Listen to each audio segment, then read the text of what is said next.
morning. Good morning. How was the doctor's appointment for baby Michael last night?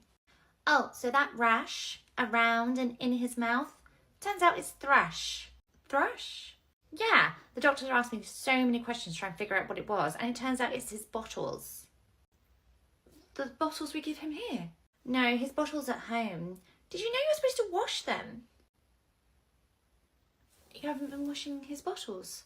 Well, no, because the inside of the teat is liquid and then he's sucking on the outside, so he's practically cleaning it anyway, so I just didn't think I had to. Okay, well, do you know, it's hard being a first-time mum, you know, you don't automatically know everything that you're supposed to do, but I can recommend some great sterilisers or even little tablets that you can use to wash his bottles with. Yeah, sure, that's fine. Do I need to get the medicine book out? I'm guessing he probably prescribed Michael something for the thrush. He did, but I haven't brought it in today. There's something else I want to try instead. Oh, okay. So I was chatting to my sister on the phone last night and I told her about the thrush. She knows of an old remedy whereby you can take the baby's wet nappy and put it on their gums. Sorry? Apparently there's something in the urine that helps the thrush. Now, I've not tried it myself yet, but could you try it throughout the day? Just take his wet nappies and put it on his mouth just to see if it clears it up? No, I'm sorry. I can't do that. Excuse me? That is beyond the pale. No, I'm not going to take Michael's nappy, his nappy that he's peed in, and put it on his mouth. But it's a remedy to help him. He has medication. I realise that, but before I do medication, I'd like to try this method first. A method that was recommended by your sister. Does she have children? No, but she reads a lot, okay? And she read about this method, so I'd really like it if we tried this first. I'm just going to go and get my manager. Okay. A few moments later. Marjorie? I know Charlotte's already said this, but I'm going to reiterate it, okay?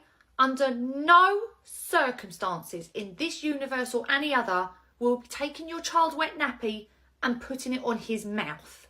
Why won't you just try this? Because it is straight up abuse, okay? And if you cannot see that, then you need to have your head checked. You're accusing me of abusing my own child? Not yet, because I understand from Charlotte you haven't actually used this method yet. But believe you me, if you try it, I will report you so fast. That's quite a threat. It's a guarantee. Now, leave Michael with us, go home and get his medication that is prescribed by the doctor. Fine. Here you go, Charlotte. And if I find out that you have ever used this method on Michael, I will get one of our soiled nappies out of the bin and I will make you eat it. And that goes for your sister as well. Hey Siobhan, here's the accident book. I'm heading home now. Not so fast. I just want to check any accidents that you've personally signed off on. Okay. What happened to Barry today? He tripped on the corner of the carpet and fell and hit his head on the unit. Well, you've made it sound a lot more violent than it actually was. I literally wrote, tripped on the corner of the carpet, fell and hit his head on the unit. Exactly. The language is unnecessarily graphic. I'll just change it. Change it? Barry lost his balance while stood on the carpet. Well, he did, didn't he? He tripped over the corner of the carpet because despite me mentioning it numerous times, you won't get it fixed. He just needs to be a bit more vigilant. It's not his fault. He stumbled forward and lightly tapped his head on the unit. Is that not what happened? A light tap doesn't exactly convey how serious the injury was, okay? He came out on a huge egg on his head. I've already rung his parents and told them, so they know what to expect. They were actually really understanding. They were lovely about it. They're always understanding until they realise there's a chance to make some easy money. So you're going to forge official documents? Nothing is forged. I'm not omitting anything. Just rewording it. And they're making you a partner in the business. Charlotte, it may surprise you to know, but it was actually doing things like this that got me that position. Probably helped that you were doing the owner too. Madison, sit down, make yourself comfy. I understand you wanted to see me. Yeah, I'm leaving. No. Yeah, I've been offered another job. Oh my God. Oh, I'm going to be so sad to see you go. I'm going to be so sad to leave. I love it here. Well, is there anything I can offer you to get you to stay? Not unless you can match 100k basic, 40 days holiday plus all expenses paid trip around the world. How does an extra 50 quid a year plus every day I'll change the screensaver on my computer to a different destination around the world sound? Oh, that is very, very tempting. It's so hard to turn down, but I think I'm going to go with the other one. Oh, so close. Nearly had you. This close. But thank you so much. For everything you've done for me. I'm going to miss everybody here so much. My darling, with those kind of benefits, I imagine you would have forgotten all of our names by the first week. It's almost 9 o'clock and we haven't had a single parent complain about anything. Marjorie. Oh, you. Marjorie. Sorry, I was just talking to the big man. What can I do for you? I've got quite a serious complaint I need to make. I had a feeling. What's the issue? That staff member in your toddler room, Janie. Yes. Well, this past weekend I was out in Tesco and I saw her there on a mobility scooter. Right. A mobility scooter. Right. She's faking a disability. There's nothing wrong with her. What makes you say that? Because I can see her through the window from here and she's walking around that room perfectly fine without anything. Well, Tesco is considerably bigger than us. That's completely irrelevant, okay? If she can walk around the toddler room, she can walk around Tesco's, okay? Those mobility scooters are safe for people who need them. You need to fire her. Okay, shall I go grab my torch and pitchfork too? Why aren't you taking this seriously? Because at this point it feels like a running joke, okay? You parents come into my office shouting your mouth off about stuff you have no idea about. Well then enlighten me. Janie has muscular dystrophy, okay? The centre is nice and small. She can get around it no problem. Tesco is much bigger fry, okay? She needs that mobility scooter for her mobility. Well then why didn't you just say that? Why didn't you just ask? Morning. Good morning. Good morning, Claudia. Guess what? We have bought loads and loads of new Barbies for you all to play with. Loads of your friends are already sat in the corner playing with them. Would you like to join them? Okay. Oh, I used to love Barbies when I was younger. Oh, so did I. It's been so nice seeing them all play with them this morning because they're coming up with like little different scenarios and doing role play. It's so adorable. Oh, I would do that too. I would sit them all down for like tea parties. Me too. I remember as I got older, the scenarios that I put them in became more complicated and in depth, and they'd have storylines and loads of little like subplots going on as well. I see. Right, well I best be off. Bye-bye. See you later. Have a lovely day. Hey Siobhan, I heard you wanted to see me. Yes, a parent has just made a complaint about you. About me? What is it? According to Claudia's mum, you made some inappropriate remarks. Inappropriate remarks? The only thing we spoke about was Barbie. Yes. She said that you were alluding to the fact that you did inappropriate things with your Barbies as a child. What? She didn't go into details, but she said you made it very clear that you were making your Barbies do graphic things to one another, and she didn't find the conversation very age appropriate. No, I was saying that when I got older, I created more intricate plots and storylines for my Barbies. If she's interpreted that way, I think that's more on her than me. I could see how she could interpret it as that, so if in the future you could keep your unsavoury thoughts to yourself, remember we work with children. Unsavoury thoughts? To yourself. So I shouldn't say what I think about you then. Oh my God, today is the day. It's finally here. I'm positively buzzing with excitement. How are you not jumping up and down in your seat right now? You know what today is? It's Siobhan's last day. I can hardly contain myself. Go! Hey, Autumn. Marjorie, you've just had a delivery of flowers. courier just said. Oh, who on earth is sending me flowers? Oh, it looks like there's a little card in there as well. Here we go.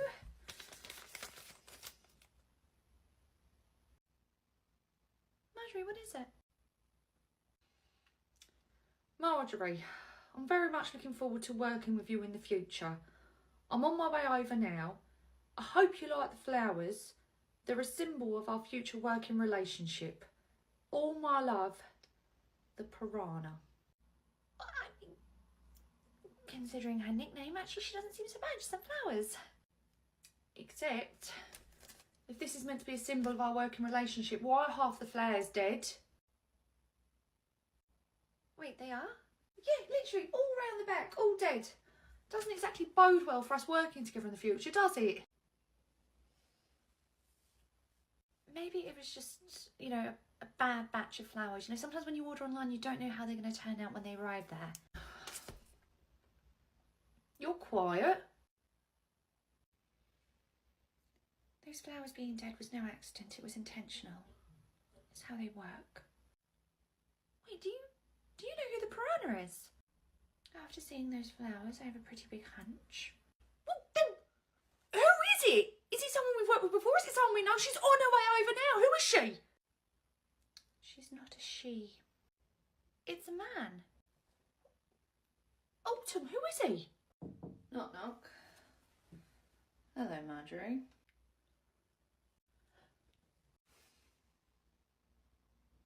Little sis. Big brother. Hope you like the flowers, Marjorie. Sorry a few of them are dead, but I do prefer them that way. Evening. Good evening, Jemima. Would you like to go get your stuff out your tray? I'm just wondering, what time did Jemima poo today? Oh, hold on. According to the tablet, 10:10 this morning. 10:10. Great. Right. Come on, Jemima. Bye. Cheerio. The next day. Evening. Evening. Jemima, would you like to get your stuff out your tray? What time did she poo today? Oh, 12:30. Oh, okay. See you later. Bye. The next day. Evening. Hello. Jemima, your tray. Perfect. Lovely. What time? Didn't poo until 4:45 today. Oh, okay. Do you mind me asking why the interest in her bowel movement? I was considering starting her toilet training. I just wanted to know at what point in the day she pooed. Oh, right. I see. But apparently there's no rhyme or reason to it, which is quite inconvenient, especially if I want to go out somewhere. Do you poo at the same time every day? Excuse me? You'll forgive my curiosity. It's just you've just referred to Jemima's bowels as an inconvenience because she doesn't go at the same time every day, so I'm assuming yours run like a German train schedule. I was only asking because some people do go at the same time every day. True, but it doesn't make a child inconvenient if they don't. Come on, Jemima. Have a lovely evening. 5 o'clock. Time for my poo. Sharp, why does it say in the diary, talk to Jodie about Catherine? Oh, yes, that's right. So basically, Catherine has been diagnosed as having hearing loss. Hearing loss? Yes. Where did she lose it? Where? Yeah, you said she lost it. Where did it go? Oh, no, basically they think that it's been something that's been progressing for a while. Basically, it's been undetected for so long because every time we talk to her, we literally crouch down right in front of her and we're on eye level with her, so we talk to her. Okay. But then last week, I was stood at one side of the room and when I called all the children over, Catherine didn't respond, so I raised the concern with her parents. They've taken her to the doctors and she has been diagnosed as having hearing loss. Right, I see. So obviously I just wanted to make you aware because we're going to be putting some provisions in place just to best support her. Okay. Great. Well, if you go through this book here, you can see some of the things that we've put in place already. Catherine! But Snack time! Jodie, what are you doing? I'm shouting so Catherine can hear me. Oh no, that's not how that works. Let's start again. Okay, who's next for circle time? Oh, Julian, that's not very kind. We don't throw stuff at people's heads. Evening. Oh, good evening. How's Julian been? He's been okay, although we've had a few incidents today of him throwing things at his teachers. Do you mean you? Yes, unfortunately he's thrown quite a few toys at my head today. He does call you the mean teacher, so I'm not really surprised. I am aware that I'm in a long line of teachers he's referred to as mean. I believe it was Saoirse before me and Carly before her. Well, he's a great judge of character, so if he's throwing stuff at your head, it's your own fault. Okay, well, obviously we're going to try and discourage him from doing that. I'm not. Come on, Julian. Bye. The next day. Morning. Morning, Julian. Morning. Here you go, Julian. Oh, we actually don't allow toys from home just because they get lost in with all of ours. Run along and play with this, Julian. Bye.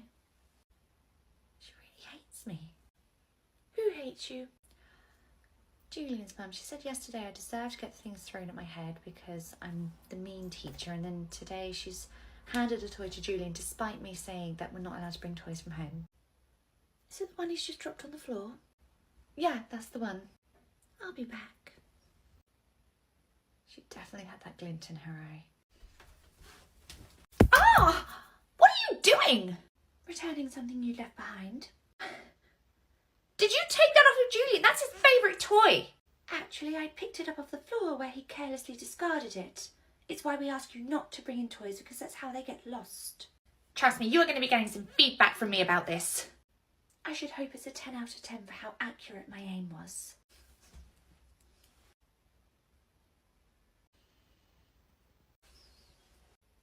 Evening. What? I've got some unenrolment papers here for you. Unenrolment? Yes, we saw all of your lovely and glowing comments on Facebook last night.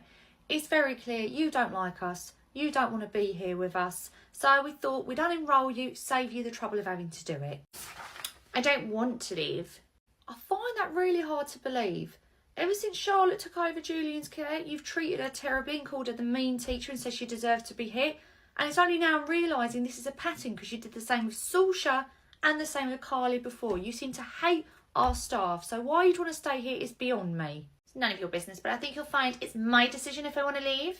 And I think you'll find I'm giving you the easy way out. You can either take these unenrolment papers and pull Julian from the nursery, or I can go and see if Autumn's free for a second round of baseball.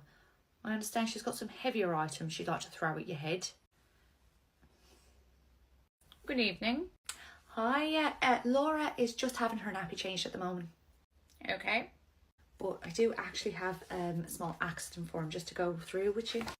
Accident form? What happened? So Laura was actually just pushing her walker along, and then bless her, she pushed it too far and kind of just lost her balance and fell forward. She got a little tap on her cheek, but other than that, she was absolutely fine. Wait, she fell whilst using the walker? Yeah, I'm afraid so. And she was doing so well as well. She was actually doing brilliantly. Well, where were you? Oh, so Laura was just there on the mat and I was about 2 feet away over there. Well, why weren't you next to her? Oh, I was. Like I said, I was just a couple of feet behind her. No, I mean next to her. Why weren't you right next to her? Well, I had been when she started. And as she walked forward, that's when she moved the 2 feet away from me. So what, you just let them wander off? You don't stay with them? I mean, I was with her. I was watching her. Exactly watching. You watched her fall over instead of being stood right next to her. I mean, it's really hard to, stay right next to the children all day. That's your job, isn't it? Of course, but what I mean is I've got other children in my group to watch. So I can't stay next to one all day. I've got the other two to watch as well. Well, that's ridiculous. I shouldn't be paying all of this money for her to still have accidents in your care. I mean, she has accidents in your care as well.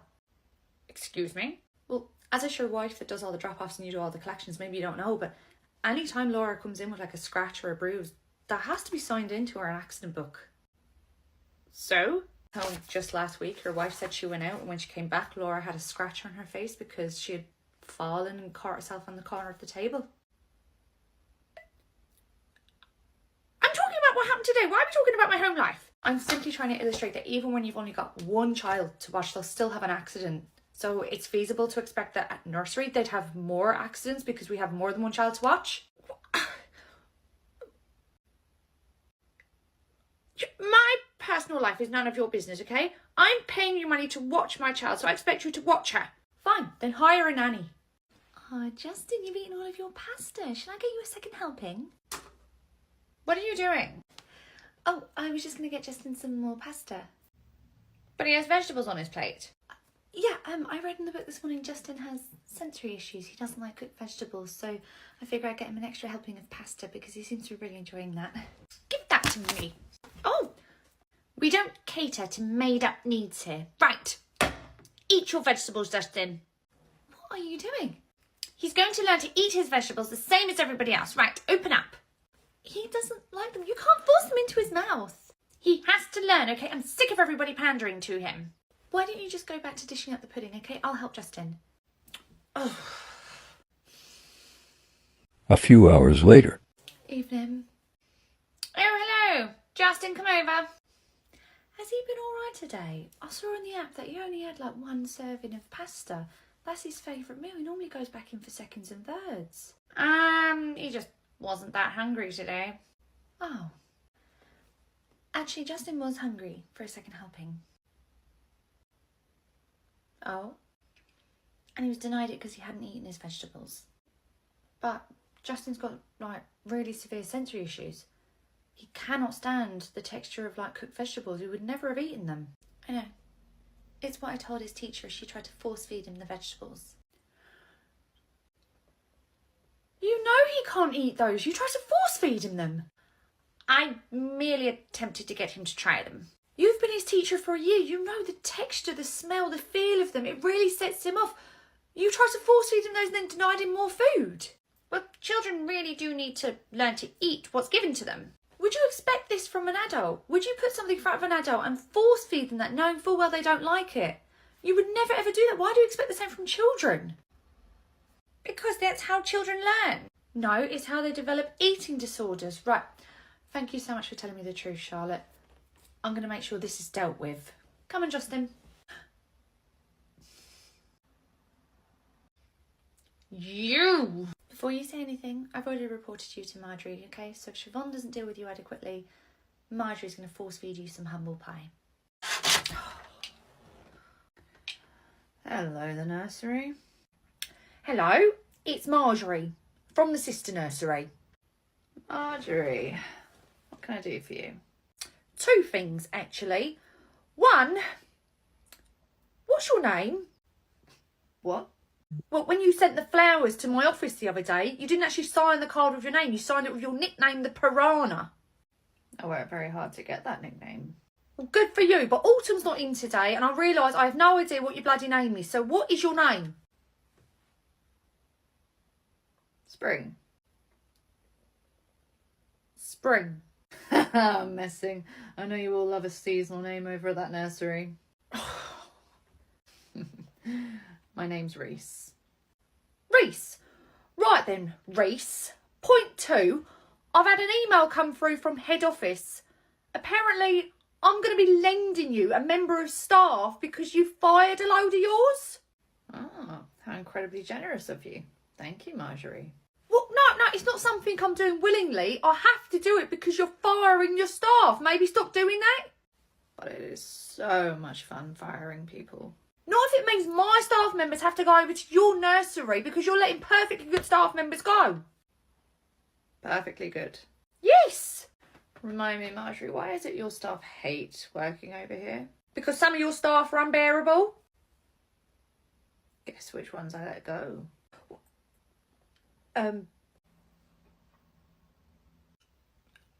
I'll see. Well, when will I be getting my staff member back permanently, okay? I can't keep lending you people. When I hire someone new. Right, and when will that be? Well, I was right in the middle of looking at CVs before you rang me, but truthfully, talking to you is so much more enjoyable. Perhaps I should leave you to get back to it then. Are you sure? I'd much rather talk to you. Yes, I'm sure. I'd rather not spend my day talking to somebody who takes pride in the fact that his nickname is the Piranha. You haven't asked me how I got the nickname yet. I don't need to, okay? Your sister's already filled me in about the kind of person you are. Has she? Yes. So if there is nothing else, I need to get back to this rota, and if you would get back to hiring someone, that would be great. Love a woman that takes charge. Oh!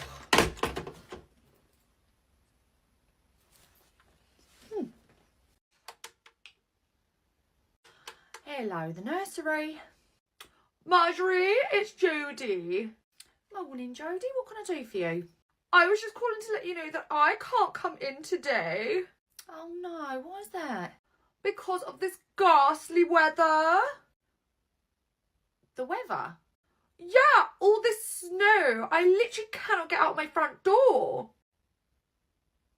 You're snowed in, are you? Yeah, and the roads are totally blocked. Like, literally, I cannot even get my car off the drive. Oh my goodness. Well, that is a pickle, isn't it? It's a very big pickle. So, can you see this snow right now? Well, I'm in my bedroom, but yeah, I could see it if I look out my window. Right, well, would you mind just looking out your window? You know, just to double check that the snow's all still there. Okay. Hello, Jodie, I can see you from here. Bollocks! Jodie, why the hell are you hiding? Okay, I know exactly where you live. I know we've not had any snow, okay? I could see you through your window. What? No, that's not me. It's not? No. Well then, Jodie, I hate to tell you this, but I think you've got somebody in your house with you. What? I saw them literally like 10 seconds ago at your bedroom window. Jodie will be here in a few minutes, but she is going to have to work the day in her pyjamas. Morning. Good morning, and wow, this is a lot of children. Who have we got here? Oh, these are Clive's 4 cousins. Our family are all in town for a wedding this weekend. Oh, how lovely. And I bet all the children are keeping you quite busy. It has been manic, so it'll be nice just to have a few hours just to relax without them today. So I should be back to collect them around 5. Sorry, collect them?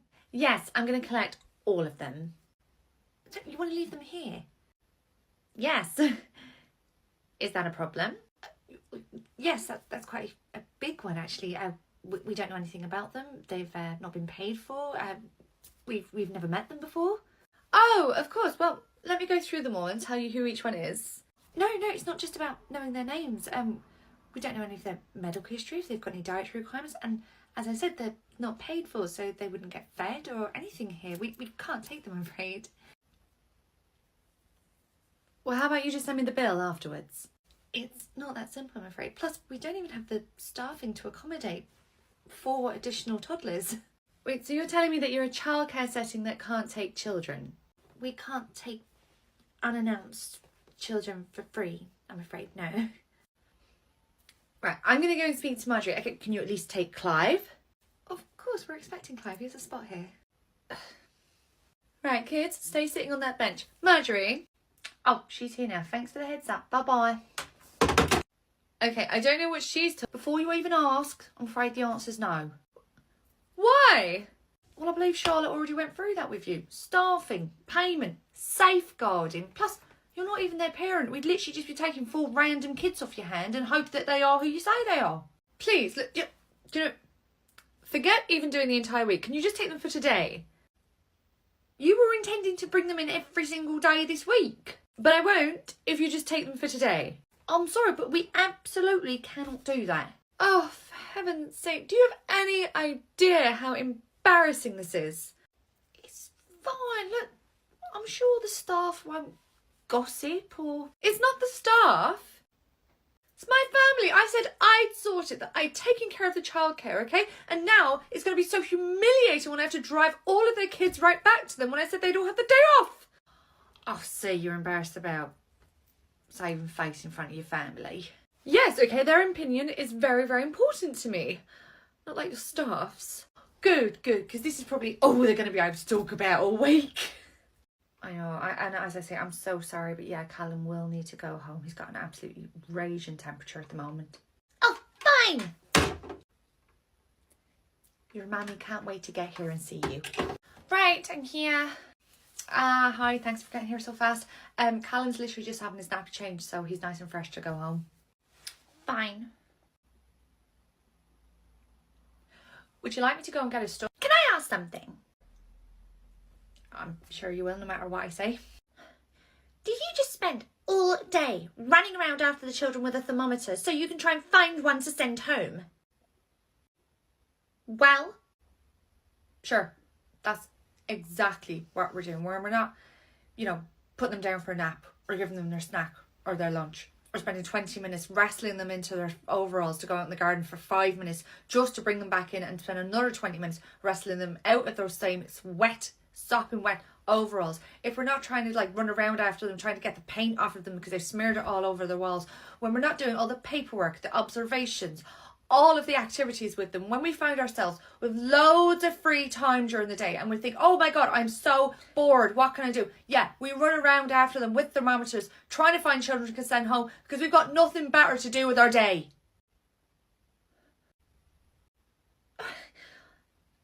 it was just a question. And that was just an answer. Hiya. Hello.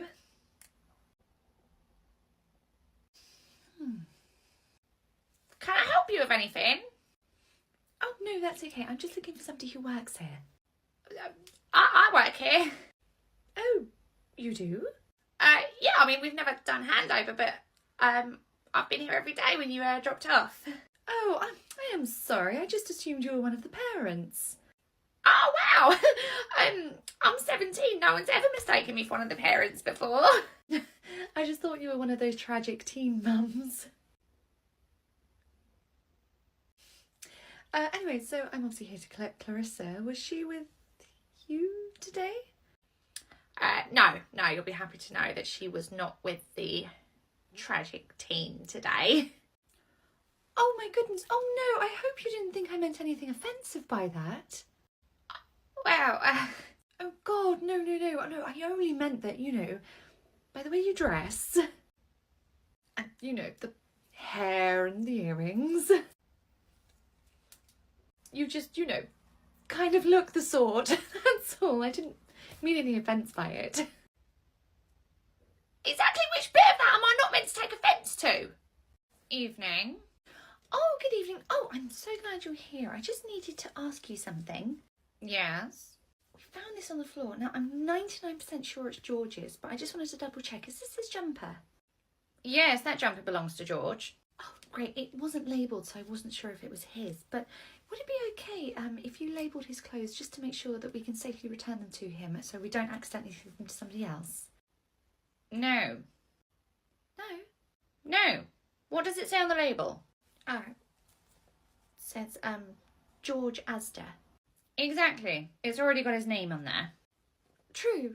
But, in case he has any other clothes that he doesn't get from Asda. He gets all of his clothes from Asda.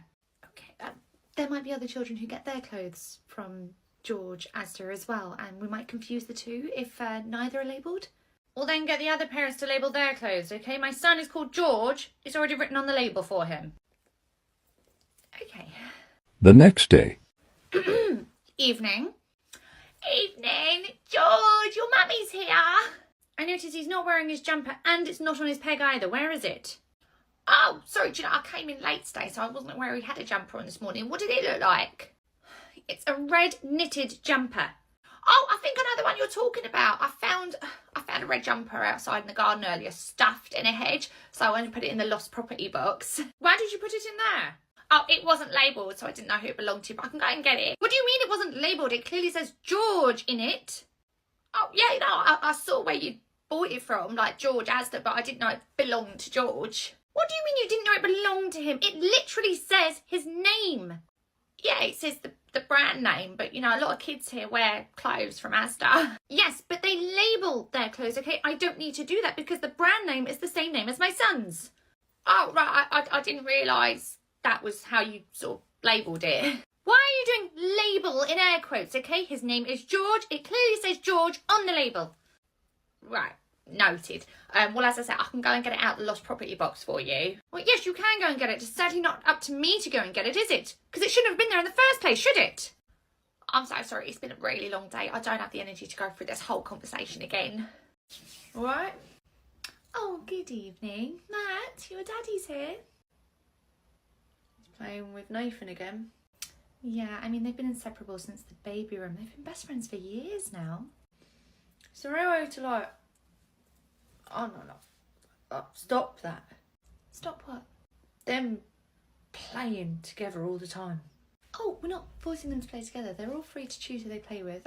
Matt and Nathan just always want to play with each other. I know, that's my point. Like, they're always together. It's a bit gay, innit? Like, can't you just, like, separate them every so often, like, so they're not always together? Would you rather Matt play with girls? What? No. Stop playing with girls. That's a bit gay? Exactly, yeah. So can you just get him to play with, like, some other boys, not always Nathan? So you want me to force Matt not to play with his best friend of many years and play with other boys instead to make you feel more comfortable? Yeah, that's about right. I see. Have you given any thought as to why someone being gay would make you uncomfortable? Well,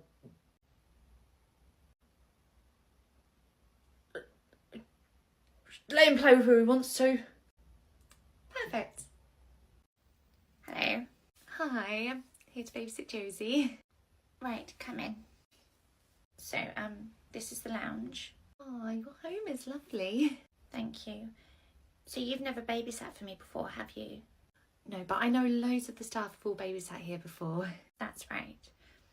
Josie's just here hiding. Oh, you're hiding under the blanket. Hi, Josie. There's food in the fridge that you can help yourself to, and her bedtime's 8 o'clock. Okay, great. So if you can just sit in here with her whilst I slip out the back door. I don't want her to see me leave out the front door. It might upset her. Oh, yeah, sure, no problem. Do I need to lock the back door after you've gone? No, I can lock it from the outside, but there's a key hanging out right next to it if you do need to get out. Sure. Okay, great. Well, have a lovely evening. I'll see you in a few hours. Okay, just remember to stay in here with her until you know I've gone. Sure. Okay, bye. Bye. Josie, would you like to show me some of your toys? Oh, I love that teddy bear. What is that?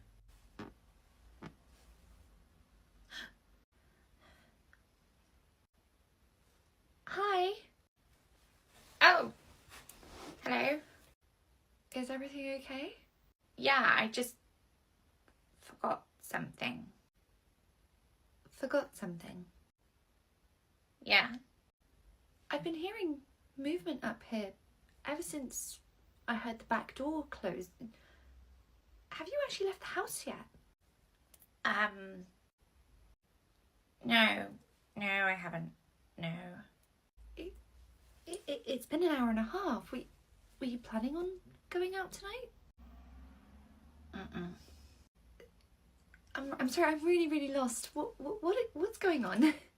I was hiding because I was waiting for bedtime to see if you were going to give Josie any drugs to get her to sleep. What? No, please don't be offended. I mean, how can I not? Because it's nothing personal. I do it with all the babysitters. You've done this with everybody? Yes. I was trying to make sure none of you were drugging her. If that's something you thought we were capable of, why would you even ask us to babysit? Well, I might still need a babysitter one day, so this is how I check that you don't do that. So, have you done this with everyone? You just hide up here all night and then pretend to come back at the end of the evening? Yes, but none of you ever drugged her, so it was reassuring to know that nothing weird was ever going on. Really? Nothing? Can't think of anything else that's gone on here that's a bit weird? So, is Violet all ready for her first day in preschool with us? Oh yes, I thought she was going to be very nervous coming in, but it turns out she couldn't wait to get here. Oh, that's great. Well, Violet, would you like to give your mummy a big hug of goodbye, and we'll see you this evening? Oh, have a lovely first day. See you this evening. Bye-bye. Bye. A few hours later. Oh, don't worry, sweetheart. I'm sure your mummy is on her way. She's probably just stuck in a bit of traffic. Why don't we get you a snack, and I'll give her a quick ring. Hello? Hi, is that Violet's mum? Speaking. Hi, I was just calling to see if everything was okay, because obviously we still have Violet here with us. Yes, I was wondering where she was. Oh, she's here with us. Okay, but what time are you planning on dropping her off? Because it is getting rather late and I'd like her to have some dinner. Dropping her off? Yes, I mean, she does until 6 o'clock and it's now 6:35. It shouldn't take half an hour to drive her 5 minutes down the road. I'm so sorry, there's obviously been a misunderstanding. We don't drop the children off. You need to come and collect them. I have to collect her? Why on earth did you ask me for my address then when I signed her up? It's part of our intake form. We need to collect all of your contact details in case of an emergency. Well, that's very misleading. I thought you needed it so you knew where to take her to after she finished nursery. Oh, well, I'm sorry for the misunderstanding, but no, we don't drop any of the children off. We have the contact forms just in case of an emergency, but yes, the parents need to drop off and collect their child. Okay, but it is really something you ought to consider doing, okay? I pay you a lot of money for her childcare fees. Yeah, I really only see a fraction of that. I'm on minimum wage. Well, then maybe it's time to consider a new job.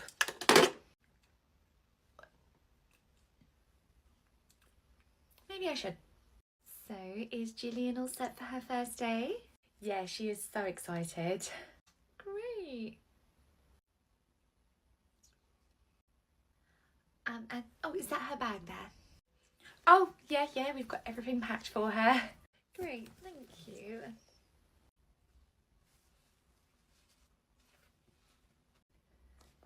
I know you came in together, but just to confirm, that's Gillian's dad, is that right? Yeah, that's right. Okay.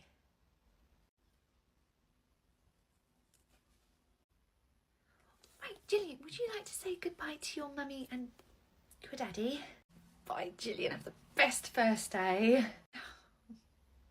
Bye, Dada. Oh, bye, my little jelly bean. I love you. Love you too. Oh, and she's off to go and draw, and she... Oh God. Are you okay?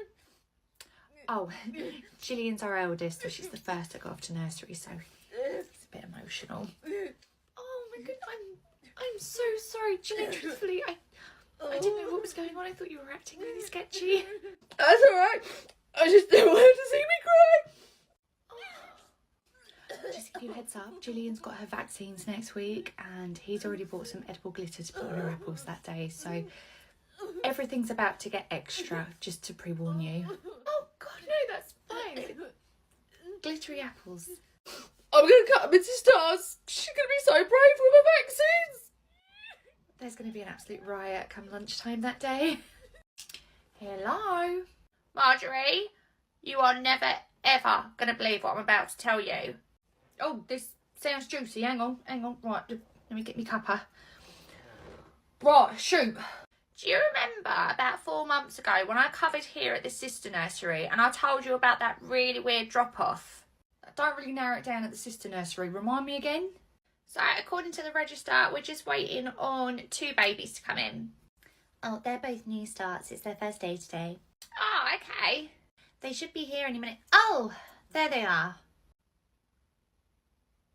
Both those mothers have just left their babies in the car seats outside our door. Yeah, they must have been in a rush. Come and help me get them. Okay, so this is Callie and you're holding Jamia. I'm sorry, is this not an enormous safeguarding concern? They were obviously just in a rush and they had to go quickly. Exactly, they left. They just left their babies at the door and left. They left. Oh my God, Carly, seriously, calm down. You're getting hysterical, okay? The babies are both in safely. Go and sign them in, please. Why is nobody else reacting to this? This is so dangerous. It's not as though they left them outside in the cold. They literally put them outside the baby room door. They were perfectly safe. Now go and sign them in. Oh, yeah, I'll remember that now. Yeah. What happened when the parents came to collect that evening? Well, that evening, right, I've shut down the sleep room and where did the 2 little babies go? Oh, they both left while you were in the sleep room. Both the mums were in a huge rush, so they literally just came in, grabbed their babies and left. Did you mention how dangerous it was that they literally just left them here without any handover or even giving them to an adult? I just told you they were in a rush, okay? I didn't have a chance. Oh, that's right, I remember now. And they just carried on dropping off and collecting like there was nothing wrong, didn't they? Yeah, for the last 4 months, they've been dropping off and collecting what they thought was their baby. What? Turns out when they came in that night and they were in a rush again and they grabbed their baby and left, each of them grabbed each other's baby. Oh God, how is that possible? I mean, because they're so young, they did look a little bit alike. But yeah, for the last 4 months, both babies have been with the wrong parents. Well, what made them realise that they had the wrong baby? One of them went to the doctors for an appointment and they went to the hospital and then all the tests came back and then they realised the mistake. Jesus Christ. And that's all just come to light today, is it? Yeah, literally a day after Siobhan's last day, so she doesn't even have to deal with this mess. Oh, well, what better way to break in the new manager there than with something absolutely spectacular? Oh, hello, the nursery. Hey, Margie. It's Marjorie, actually. You sure? Yes. It's not how you signed off on your email. Which email? The one you sent me this morning saying Carly was going to come and work with me next week. Oh, that was very obviously a typo. I know, but Margie actually really suits you. Regardless, it was a mistake. I did not mean to type it. You sure? You signed that off on an email that was only meant for me, so does that mean that Margie is exclusively my pet name for you? No, it just happened to be an email only sent to you, okay? It could have happened to anybody. But it didn't happen to anyone, it happened to me. So I think from now on, I'm just going to call you Margie. I think it's got a nice ring to it. Well, I don't.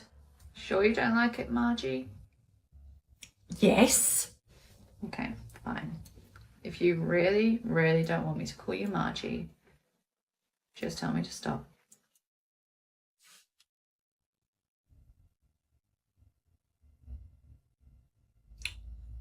Do you know what? I've got to go, okay? There's somebody walking through the door.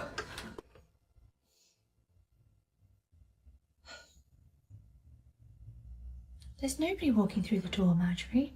I know, I just had to get him off the phone. Who off the phone? Your incredibly arrogant brother.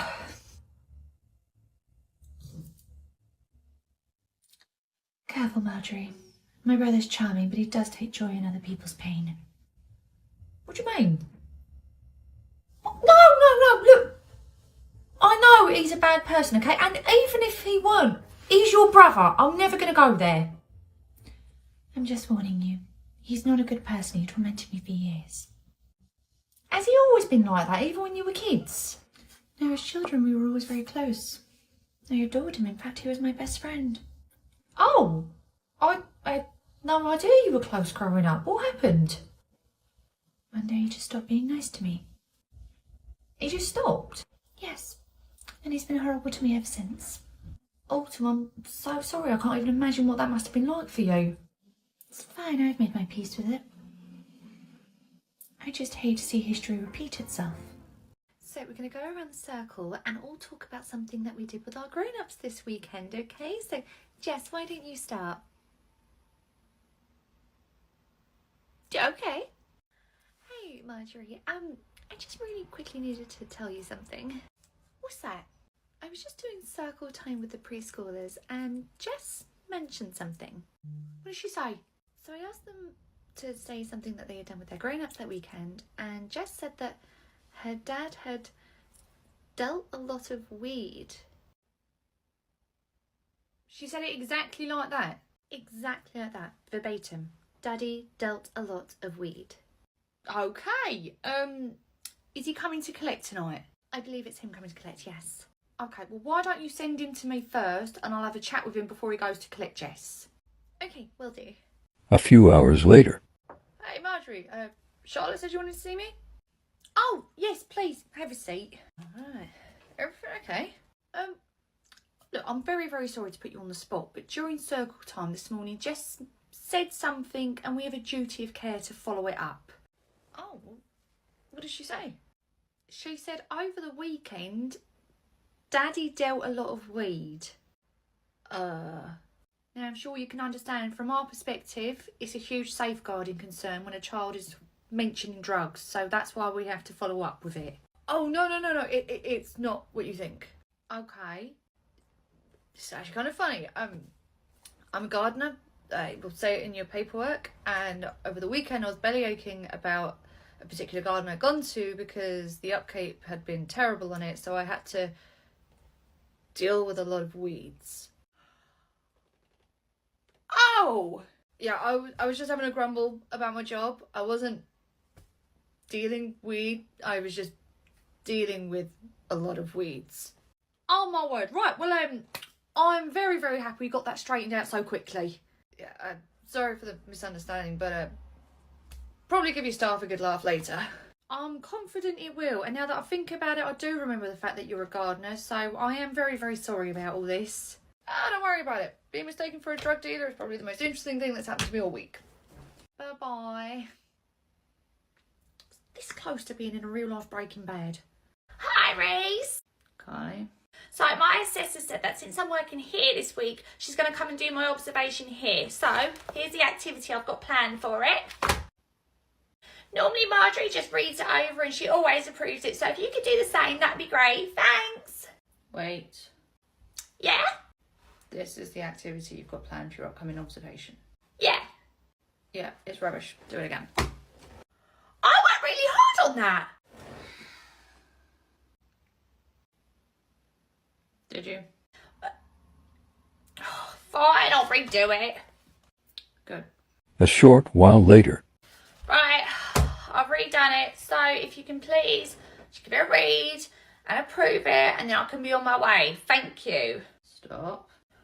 What? It's crap. Do it again. A short while later. Right, you've got to be happy with this. Again. Again. Again. Again. A few hours later. Hopefully this pleases his lordship.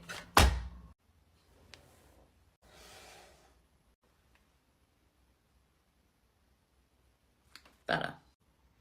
Oh, finally! A few days later.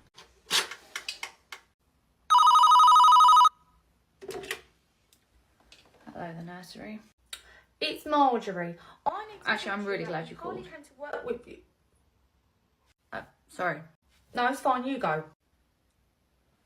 I wanted to apologise for our last phone call. I pushed way too hard about that pet name and I crossed the line. I shouldn't have done that. No, you shouldn't. I know.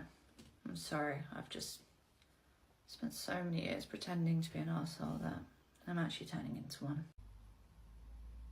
Why would you need to pretend to be that? Oh, it's a boring story for another day. Anyway, I promise I'll keep it professional from now on.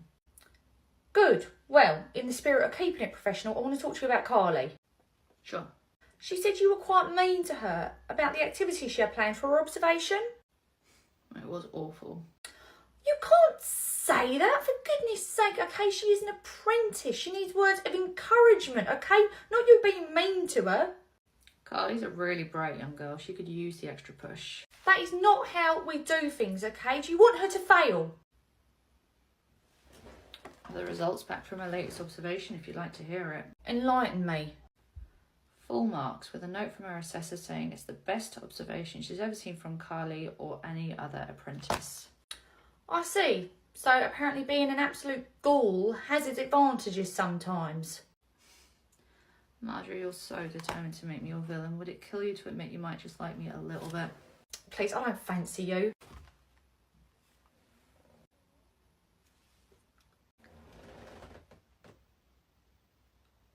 That's not what I said. I know. Marjorie, is that someone walking through your door? Yes, there is. I've got to go. Bye. Marjorie, you absolute pillock.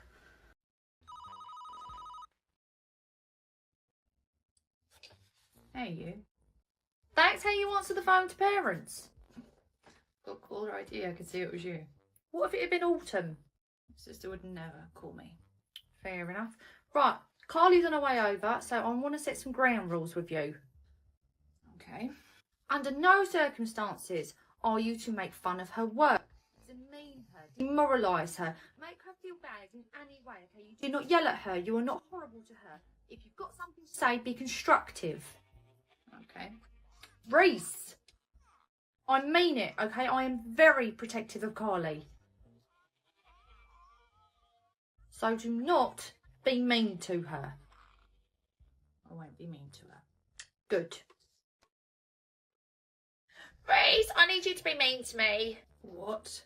My last coursework was like the best marks I've ever gotten, okay? So I need you to push me again so I do well next week too. Just had a dressing down from Marjorie saying I'm not allowed to do that. Oh, well, I'm saying you can.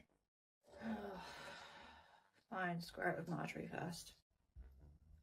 I don't need Marjorie's permission for you to be mean to me. I do. Oh my God, seriously, of the two of us, who are you going to listen to? Her or the one telling you to be mean? Of the two of you, Marjorie's a hell of a lot scary. I can be scary. Aren't you like 12? I'm 17. Same thing, you're a kid. I am not a kid. In fact, I happen to be going on a date tonight with a man. A man? Mm-hmm. And how old is this man? Older. Why would an older man be interested in a 17-year-old? Excuse me, the two of us happen to have a lot in common, actually. Really? He enjoys tea parties with his dolls too? We both enjoy cooking. Cooking. Carly, I saw you get confused by the pot noodle instructions in the staff room. We both like movies. So where's this older chef/movie critic taking you? Well, since it's our first date, he said it'd be lovely if we weren't in the place with lots of hustle and bustle and we could have some quiet. So I'm going to his and he's going to cook me a meal and we're going to watch a film. Otherwise known as Netflix and chill. What's he cooking you? I don't know. He said he's already cooked it and it's prepared and in the fridge and all he's got to do is heat it up when I get there. So his leftovers. Nuh-uh! Aha. Let me guess. He's making you walk there too. He suggested that I walk to get up the steps on my new Fitbit, actually. Oh, what is it with teenage girls being attracted to such douchebags? What teenage girl do you know that's been attracted to a douchebag? Oh. You're not seeing him tonight. Excuse me, yes I am. No, you're not. I'm not going to have time with all this work. Reese, that's like a month's worth. You did say you wanted me to push you. Yeah, but not that much. That's going to take me ages. Guess you won't be able to see him for the rest of the week either. Are you actually being serious right now? Mm-hmm. So I'd get started if I were you, and I'd probably say goodbye to any social life you had. I swear to God.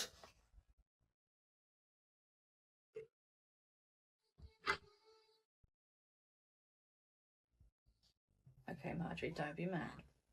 Right, kids, that's it. Let's all go back in for snack. Can I help you? I should hope so. Who are you? Why are you in the garden?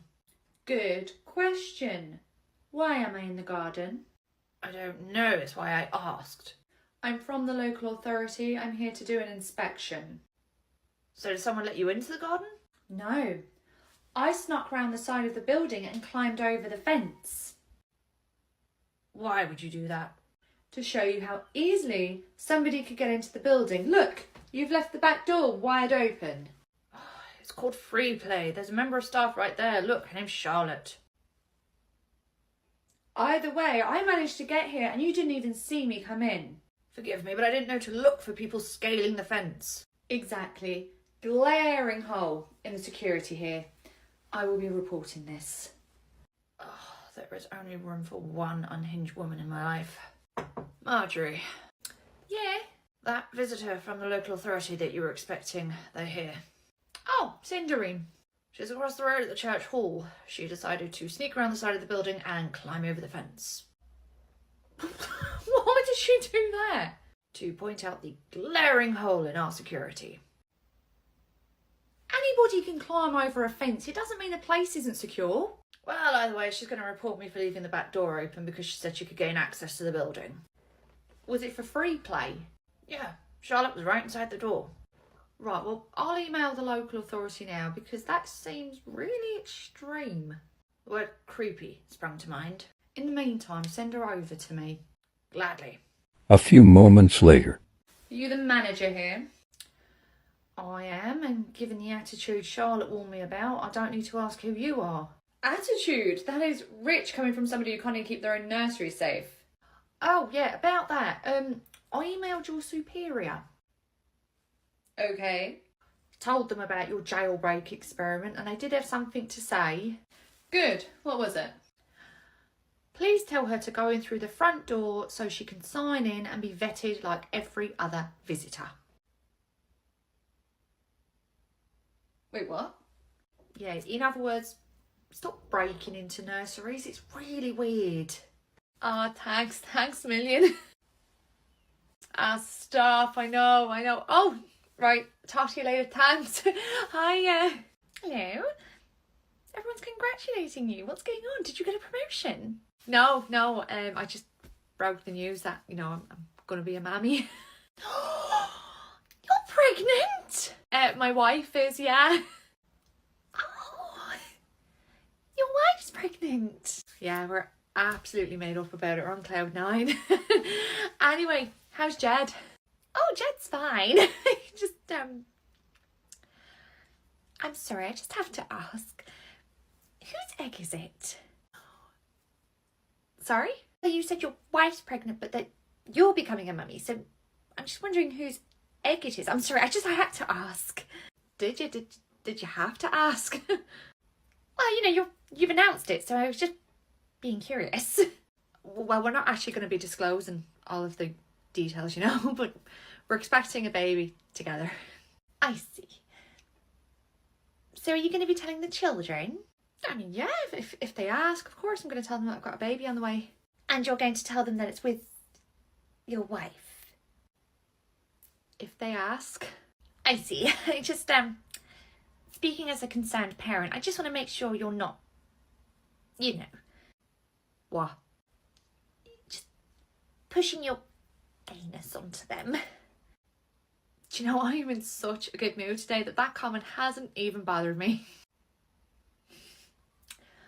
Well, I'm going to be sure to tell Jed not to ask any questions about it, Poke his nose in where it's not wanted. Goodness knows what you might tell him. Maybe go ahead and have the same conversation with yourself. Bye, Jed. Nothing is going to bring me down today. Reese? Yes, Carly.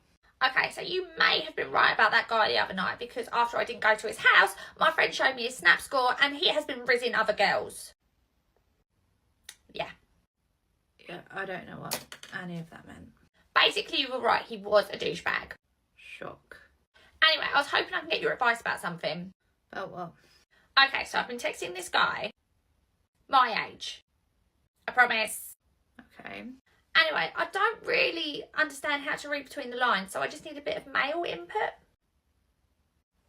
Please. Thank you. Normally when I need male input, I always go and ask Winter, but obviously he's at the other nursery, so I thought I'd come and ask you. Right, well, first of all, Carly, this is the most one-sided chat I've ever seen. You're literally having a conversation with yourself. No, look, he says, K. Yup. Thumbs up emoji. And the fact that they're all sent between 2 and 3 in the morning. Oh, he's a bit of a night owl. He's also in a bit of a relationship. That's why I only ever text you in the middle of the night. What? No way!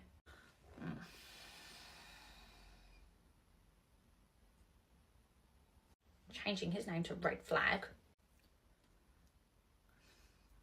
So what's Winter like?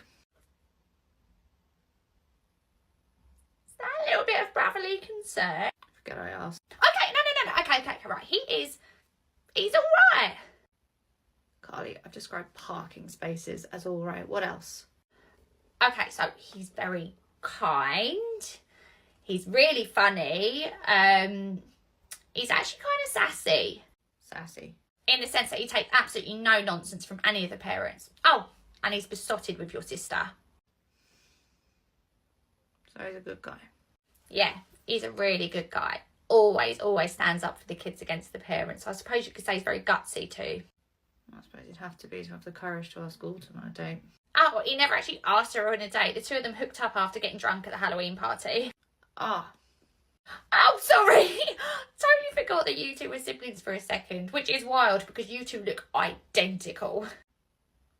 I can't decide if that's a compliment for her or an insult for me. Funny. I was going to say it was an insult to Autumn. You two have got the exact same I'm going to kill you look. Yeah, I'm going to go. Sorry to bother you both, but I got a notification that a package may have arrived for me. We did get something arrived today. Oh, yeah, this arrived today. Great. I'll take that. There you go. Oh, hang on a second. It's not addressed to you. Never mind, I'll take it anyway. But it's addressed to Autumn. I haven't ordered anything. Well, it says your name on it. It must be a typo. I'll take it.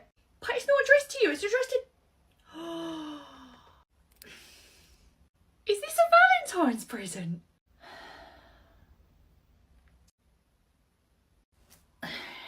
Yes. Oh my God, what a lovely surprise! Well, it was meant to be. And I'm here to witness it. Oh my God, Autumn, open it now. Oh God, you don't need to do that right now. Really, you can do this in your own time. You don't need to do this right here. What is it? It's a message in a bottle. Is it personalised? Yes, I'm so glad we're sharing this special moment with you, Marjorie. Me too! Oh my God, a personalised message in a bottle! I can't believe I'm here to share this with you both. Exactly how I dreamed it would be. Well, go ahead, read it! What does it say? Stop all the clocks. Cut off the telephone. Prevent the dog from barking with a juicy bone. Silence the pianos, and with muffled drum, bring out the coffin, let the mourners come. Isn't that the poem that people normally read out at funerals? Her favourite activity for date night. It is. It really is. I love it, thank you. Something you can keep forever. I will. I'll cherish it forever. And I can't even get a text back. Evening. Good evening, Monty. Your mummy's here. Evening, darling. Oh, gosh, you're heavy.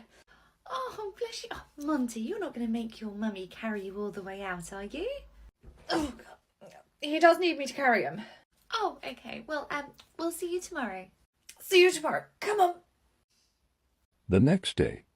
Evening. Good evening, Monty. Your mummy's here. There we go. Monty, your shoe's a bit loose. Oh, we've been working on how to do the Velcro on our shoes today. Would you like to show your mummy? I can do it.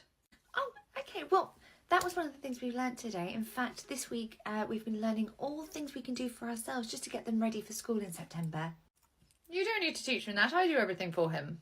Oh, of course, we understand that they'll still need help. You know, they're only 4, but it's just so that when they're at school, if, say, their shoes do become looser or they need to put their own jumper on, we just teach them how to do those things for themselves. But I just said I can do his shoes and jumper for him. Oh, of course, it's for when they go to school.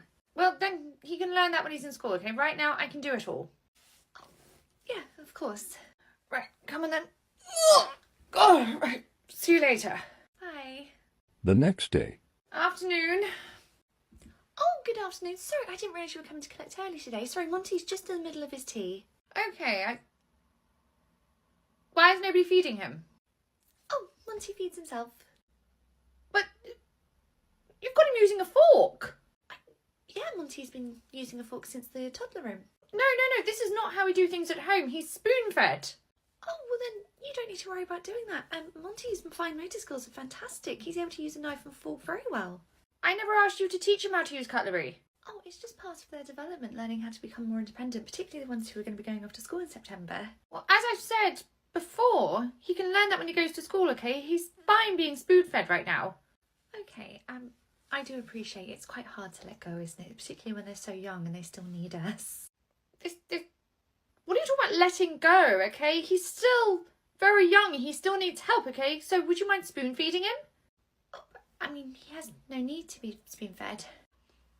Well, regardless of what you have him doing here, he's still going to be spoon-fed at home. Okay, well, as you've seen, he's quite independent here, so he'll continue using his knife and fork here. Yes, you have made it abundantly clear that you make him do everything for himself. No, that's not what I meant. Monty, come here. Right, come on then. I don't care for the way you do everything here, okay? He's only going to be a baby for a short amount of time, and until then, he'll still need my help. Okay, but I think he stopped being a baby a little while ago. Jodie, you're reading the book back to front. Sure, upside down works too. Hey, you. I wasn't expecting a visit today. Oh, well, I needed to drop these things off for Carly when she comes here next week, but also I hear congratulations are in order. You survived your first Ofsted inspection and apparently it was a roaring success. Yeah, it went well. Siobhan managed to cling on to a good by the skin of her teeth, so we're going to be moving up to outstanding. Oh, you've had the results already? The inspector told me on her way out when she was slipping me her number. I think she liked me. I'm sure you think that every woman on the planet likes you, Reese. Nah, only one I actually care about.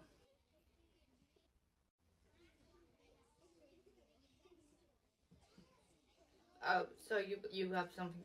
Right, yes, of course. Carly's coursework. Apparently she absolutely loves working here, so she's going to be back with you next week. Great. Yeah, I'll go put some over. Don't go anywhere. Okay. Ugh, isn't he just so dishy? I haven't really noticed. I love watching him walk away and seeing his behind. Have you had a look at it yet? No, I haven't. I'm pretty sure you shouldn't be either. A physique that good needs to be appreciated. Yeah, he's just trying to go about his day, do his job. I don't think he appreciates people leering at him. It's not leering, it's appreciation. Ugh, what I wouldn't give just to climb that like a tree. Do you know, I've spent weeks dropping hints to him. I'm just going to go and ask him out. There's no point. He won't say yes. Is he seeing someone? No, he's not seeing anybody. He took a vow of celibacy. Really? Yeah. Oh my god. That has just made him so much hotter. I love a challenge, and vows are meant to be broken. Well, he couldn't break his vow even if he wanted to. What do you mean? He was in a skiing accident and...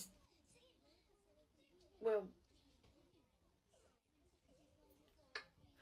Oh, okay. Oh my god. Wait, so... nothing? Nothing. Oh, wow, okay. Right, I did not know that. Well, he doesn't like it well known, so why don't you take your predatory gaze somewhere else? Will do. Bye.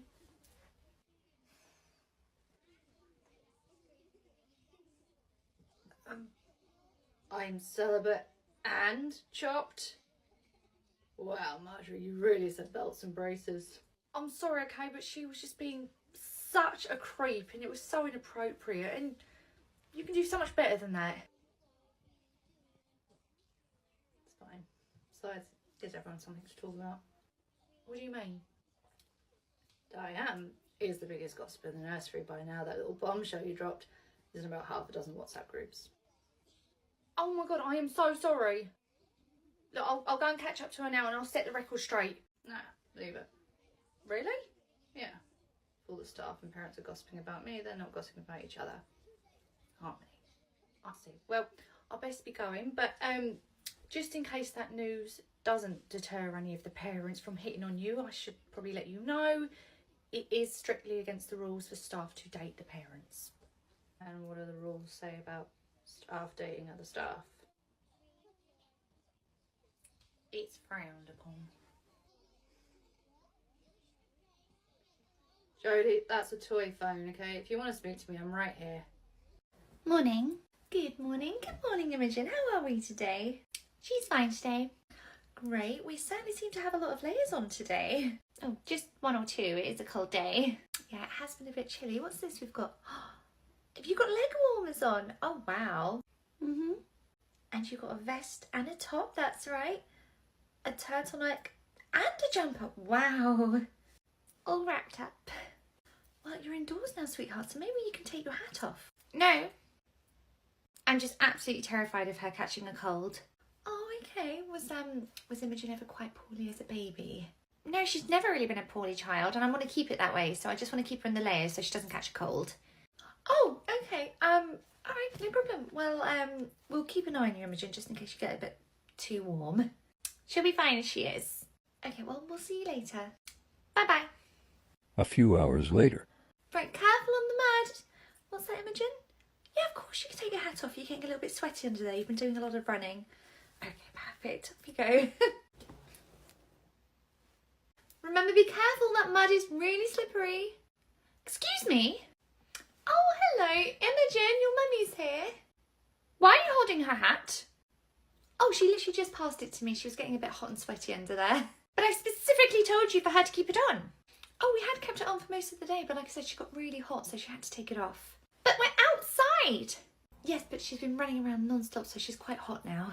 I don't care. I asked you to keep it on her, so you should keep it on her. I'm afraid we can't force her to wear a hat if it risks her overheating.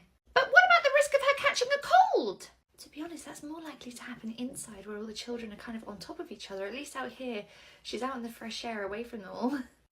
Give me that. Oh. Imogen, come here. Come here. Get this hat back on now. Mummy, I'm hot. Right, we are going home right now. I cannot believe you put her health at risk. What if she caught a cold? As I say, she's more likely to catch it inside where a child maybe sneezes on her. A hat's probably not going to change that. You let the children sneeze on each other. It does happen. It's not something we actively encourage. Oh God, it just feels like this entire place is like a breeding ground for bacteria and viruses. AKA a nursery. Oh. Hi. I'm here to collect Lily Jane. Of course, are you a relation?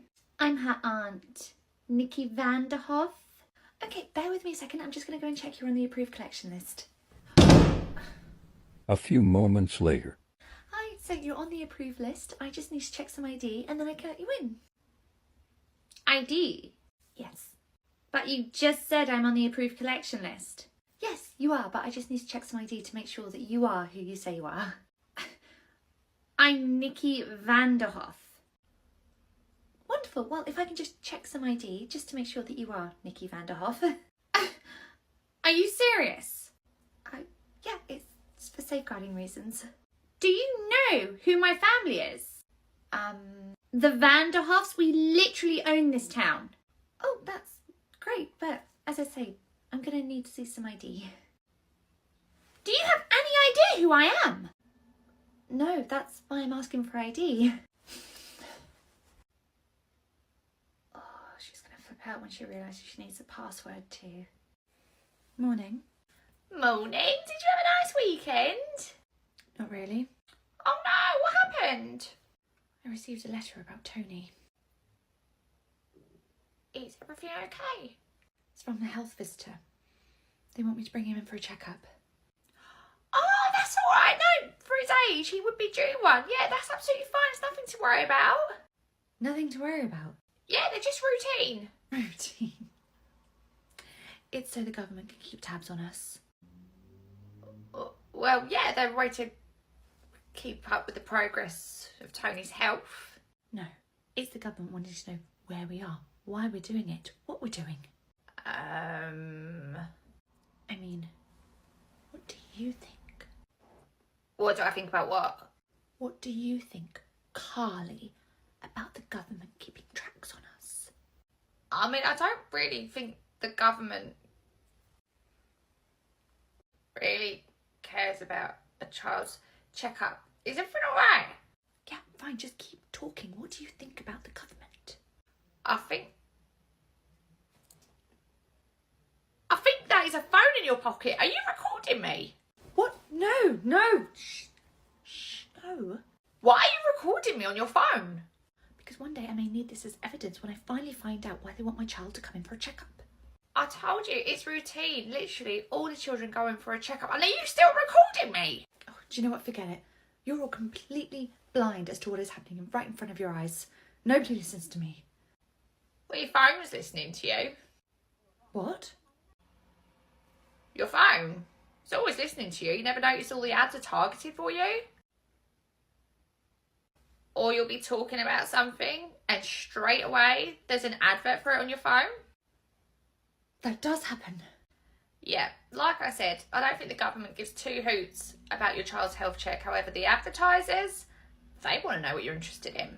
I need to get home. I need to make a statement on Facebook warning other people that our information is just not safe.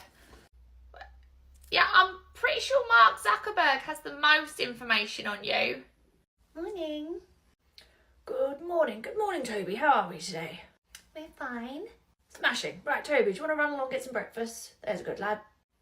So, just popped into the office to drop off her intake forms. This little one's going to be starting next year. Ah, smashing. Wonderful news. So I take it then you finally decided on the name for little one? I did. Meet baby Syphilis. Sorry, I think my ears were playing tricks on me there. Say that again? Syphilis. Good God, I did hear right first time. It is such a unique name. Do you know, I don't think anyone has ever heard it before, because when I tell people her name, the looks I get. I'll bet. How did you come up with such a poetic sounding name? Oh, well, when I was in hospital, I kept hearing the nurse and the woman in the bed next to me talk about something to do with syphilis, and I just loved the sound of it and how easily it rolled off the tongue. Yeah, syphilis certainly can be catchy. Well, after going round and round in circles, I finally came back to syphilis and I was like, nope, I'm not getting rid of it. A lot of other people don't get rid of it either. So, have you considered any, cute nicknames for baby Syphilis?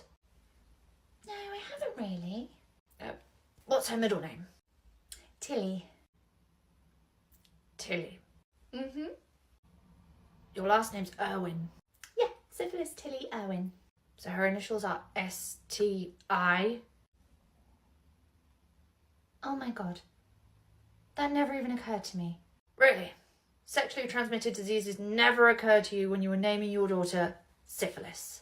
Sarah was like, I know you was definitely kissing my mate, and then Gavin was like, I absolutely didn't, that wasn't me. And then Cheryl was like, well, it looks a hell of a lot like you. And then you'll never ever believe what Gavin said back.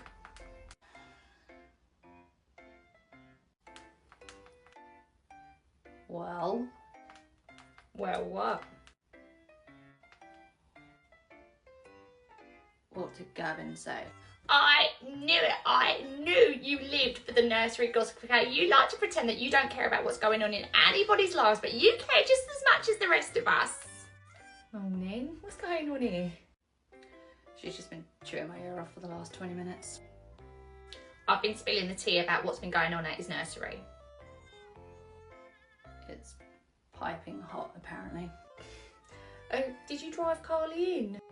Yeah, I was on my way in and then... See, what happened was my mum wasn't feeling too well this morning, and I know that Reece drives right past my bus stop on the way in, so I sat there with this doe-eyed looking Bambi look on my face, so he'd feel really bad and pull over and give me a lift into work today so I wouldn't have to get the bus. Do you know, I'd be annoyed if I wasn't so impressed with how easily you manipulated me. Please, with you it's like shooting fish in a barrel. But you've just always cocked and loaded. That's your third tube shot this morning. Well, when the target's that easy. Oh, Carly, don't you have somewhere to be? Yeah, I've got that thing I need to do. Thank you for driving Carly in. I do appreciate you doing that. It's fine. Truthfully, I was on my way over here anyway. You were? Yeah, do you have any plans for Valentine's Day? No, I don't. How would you feel about me taking you out to dinner? How about drinks? Drinks? That works. Non-alcoholic ones. Okay, so like lemonade. I like lemonade. Okay, and since we're not having dinner, you might get a bit peckish, so how about some bar snacks like crisps? Lemonade and crisps, yeah, I can go for that. Great, well I'll call Zurich and move some money around for this expensive date. Well, before you start moving funds, this is on one condition. Okay. Autumn has to okay it first. Right. It wouldn't be right to do it without her blessing first. Okay, well, my sister hates me, so you might be the best person to speak to her about that. I'll go and speak to her right now. Great, well, call me when you're done. Will do.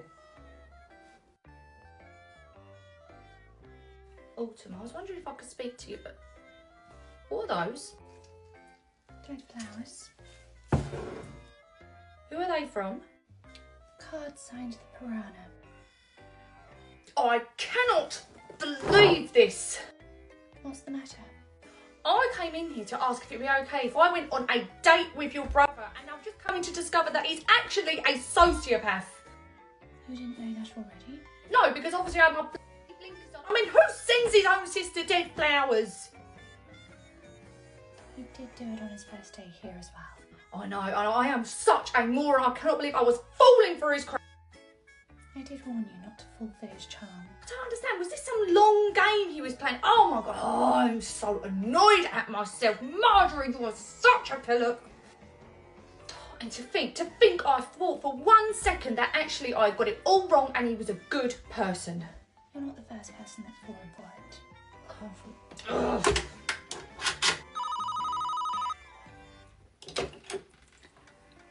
Okay, don't laugh, but I actually did find a place that specialises in lemonade.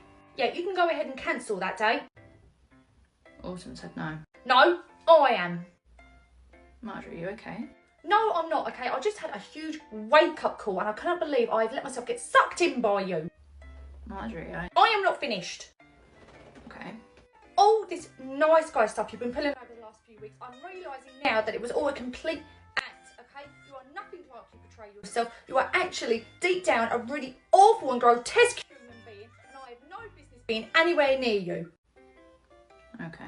So there will be no date, and if you could hurry up and please hire somebody new so I don't have to keep lending you my staff, okay? I would like them back.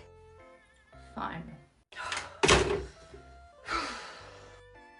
Look on the bright side, Marjorie. What? At least you got a hell of a glow up out of this whole Reese debacle. Thank you. My hair has never looked better. Right, I've called this meeting today so that I can give you both an update together. Okay? Fun.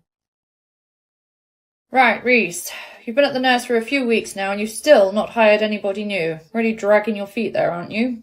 I'll get to it. No need. I've gone ahead and done it for you. You what? Well, I couldn't figure out what the delay was. Poor Marjorie was having to lend you all of her staff, so I just went ahead and hired somebody. Very well. Do you want to go ahead and run the place too? Well, I was rather hoping that's what you would do when you convinced me to let you take the job as manager there. Instead, you've been a bitter disappointment, much like you were when you were a child. I break the habit of a lifetime. Ah, the new hires arrived. What, they're here right now? Yes, well, they're going to be deputy/team supervisor, so I thought it was important that they come in and be part of the meeting. Bear with me a moment, I'm going to go and get them. What?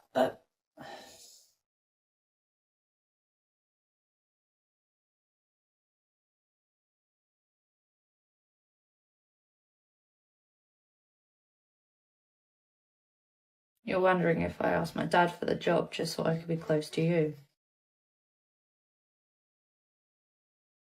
Did you? No.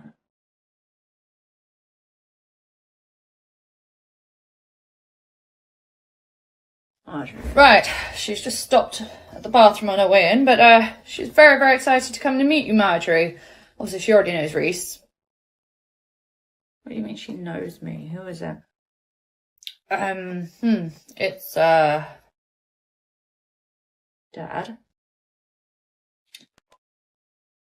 Mia.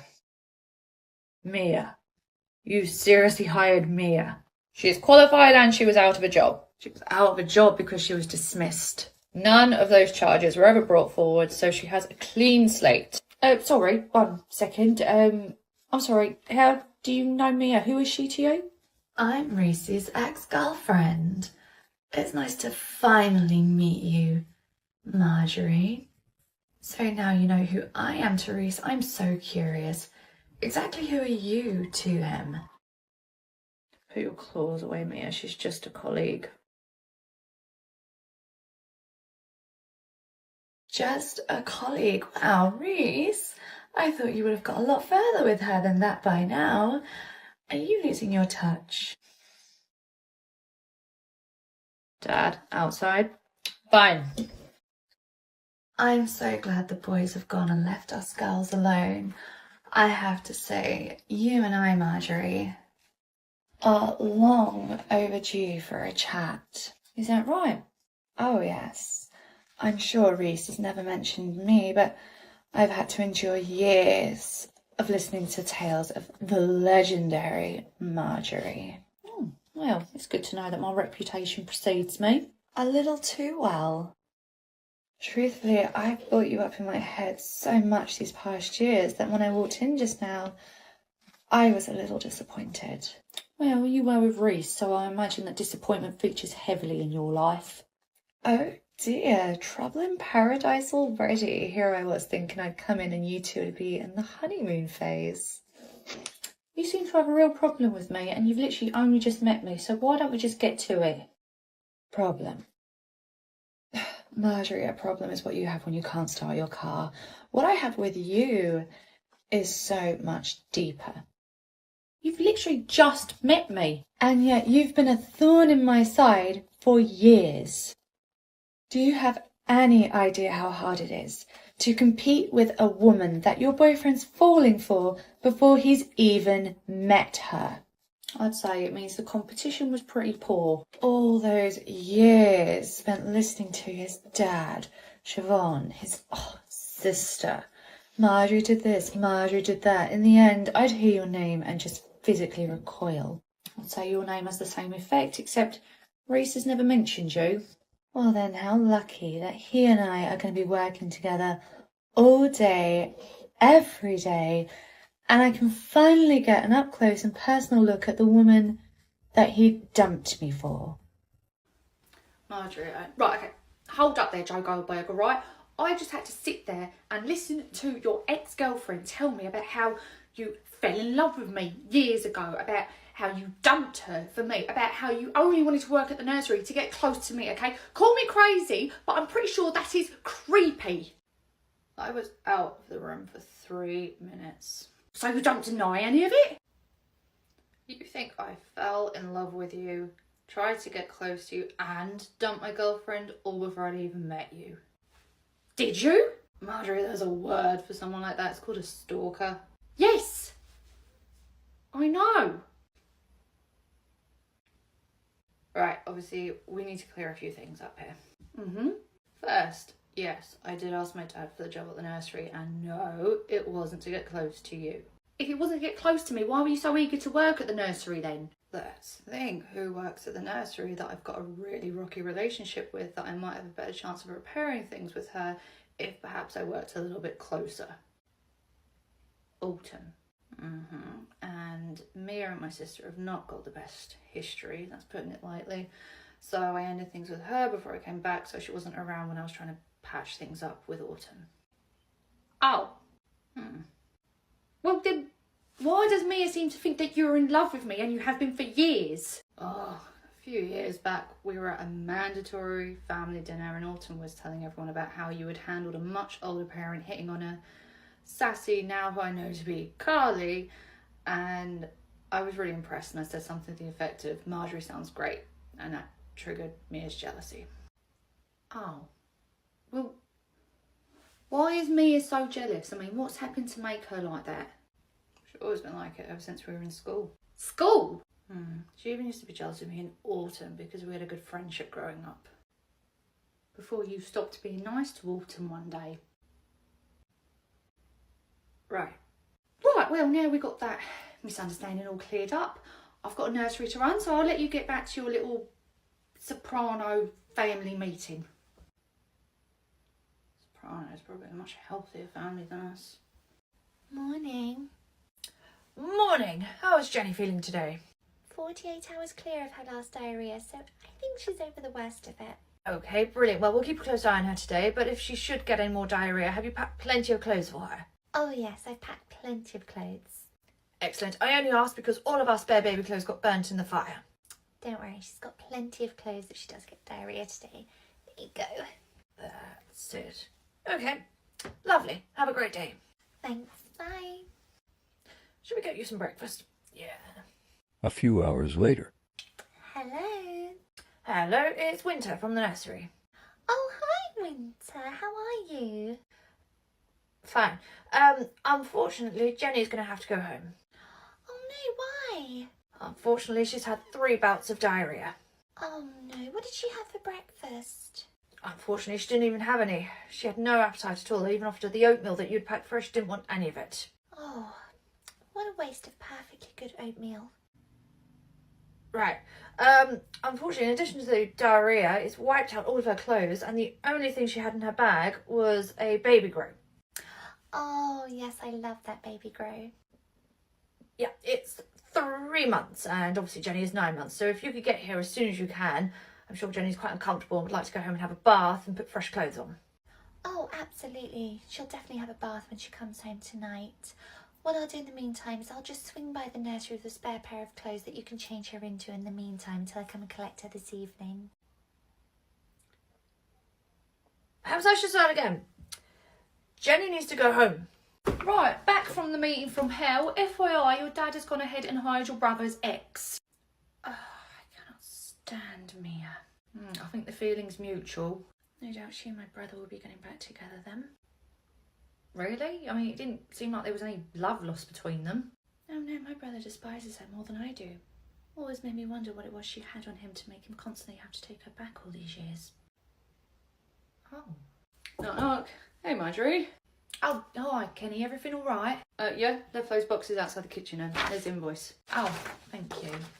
Say, do you have any plans for Valentine's Day? I was thinking maybe we can go grab a bite to eat. Do you know what? I actually don't. I don't have any plans for Valentine's Day. Yeah, that'd be very nice.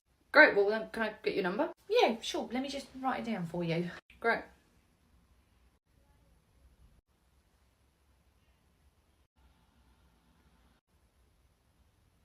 Right, there you go. Oh, great, cheers. Well, yeah, I'll message you a time and a place to meet. So, yeah, I'll see you later. Great, see you then. Bye.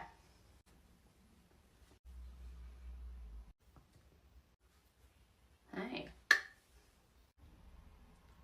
Ew, I'm a kid. Cannot tell Reese I said that. Marjorie, who was that man that was just in here? He is my date for Valentine's Day. Oh. It's just that... Oh, before I forget, Carly, my darling. Yeah. You take this invoice to Chef just because he's left the delivery outside her kitchen. Yeah. Kenny Killerman. Okay, I'll do it now. His name's Kenny Killerman. Yeah, you know him? No, of him. Do you remember that story I told you about prom and the boy I thought had asked me to be his date? Yeah. That boy was called Kyle Killerman. Kenny's his older brother. He's the older brother of the boy you thought asked you to prom? Oh, well, sorry, is that going to be weird that I'm going on a date with him? I don't give a monkeys now, plus it wasn't him, it was his younger brother I thought had asked me at the time. It was just weird hearing his name again. I used to scribble it all over my diary. You used to scribble boys' names in your diary? Pages and pages of Mrs. Autumn Killerman. Oh. What? You've just got such a hard shell that I forget you've got such a gooey centre at times. You want to use that hard shell to bash me over the head, don't you? Thank you for giving me a lift home. It's fine, but for future reference, you really don't need to put on the doe-eyed Bambi look. I'm happy to drive you.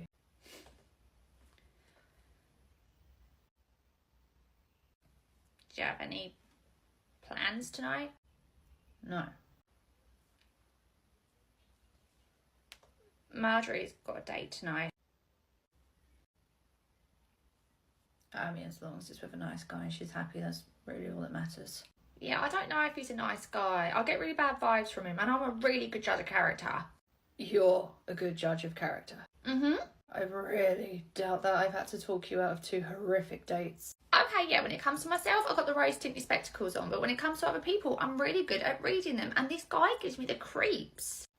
Why does he give you the creeps? When he walked past me in the corridor, he winked at me, like, really suggestively. How? Like... And then the way he looked me up and down as well was gross. He looks a similar age to you as well, so he must be about 50, I'd say. 50? I mean, Like, the you two, think I mean, I the look two of you look 50? similar. I know, Do you I'm what a moist 50-year-old every day, looks but like? God's sake, I don't Looks look like. Okay, 50. look, I'm just Oh, going by come looks. on. Okay, fine then. 40, I'm not even 40 okay, yet. How can you be okay, saying I'm look 40? You know Oh what my 40-year-old looks like? God. Look, I'm just trying to tell you the story. Oh my God, look. Look, all I'm saying is he's about the same age as you, okay? So he's old. Older. Look, my point is that you would never look at me like that. No, I wouldn't. And then there's his name as well, which has got bad vibes too. It's Killerman. Kill a man. I mean, literally, it's in his name. Kellerman. Yeah. God, you tell me his name isn't Kenny or Kyle. It's Kenny. Kenny Kellerman is Marjorie's date. Yeah, you know him. Yeah, and suddenly the sniffing around teenage girls makes perfect sense. So he's always been like it. When was the last time you saw him? The last time I saw him, he was taking a tumble down some stairs. And how many times did he take this tumble down the stairs? I don't know, I lost count. God, who knew you were so bloodthirsty? And is that how you got your nickname, the Piranha? Yeah, but can I just point out, piranhas have such a bad reputation. They're actually incredibly shy. They only get bloodthirsty when they're looking out for their young, aka someone they love. Someone you love. Autumn. You did it to protect Autumn. What happened? You're home. Oh, right. Well, you need to tell Marjorie, okay? This guy is a creep. Just tried ringing her, she's not answering. Well, I happen to know they're going to be at Almolo's at 8 o'clock. You apprentices really are the eyes and ears of the whole nursery, aren't you? Nothing gets past us. So you best believe I am going to connect all these dots at some point. Have a nice night. Bye, Carly. Marjorie. This is a lovely restaurant. You know you're paying for yourself though, right? Like, I can't pay for you. Oh, no, of course not. That's fine. I always pay for myself. Great. Also, can I trouble you for a lift home after? No, that's absolutely fine. Of course, I can give you a lift home. Great, and you know, it wastes a hell of a lot less petrol if we both go back to yours. Let's just see how dinner goes. Kenny Kellerman, is that you? Reese. You two know each other? Yeah, Kenny and I go way back. Why don't we join you? Join us. Kenny wants us to, don't you? Sure, yeah. Pull up 2 chairs. 2? Oh, I'm sorry. This is Chrissy. Hi. Hello? Oh, what luck running into you two here. Yeah, fancy that. Oh, table bread. Perfect.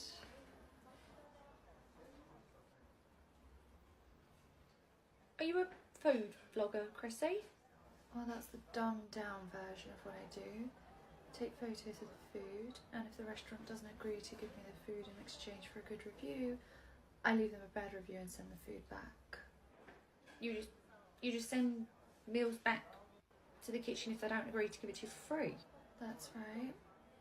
That's a scam, though. I mean, I could never send back perfectly good food if there was nothing wrong with it. Yeah, I can tell you've never sent a single meal back in your entire life. Oh my god! How did that even happen? This outfit is ruined, right? I'm going. Okay.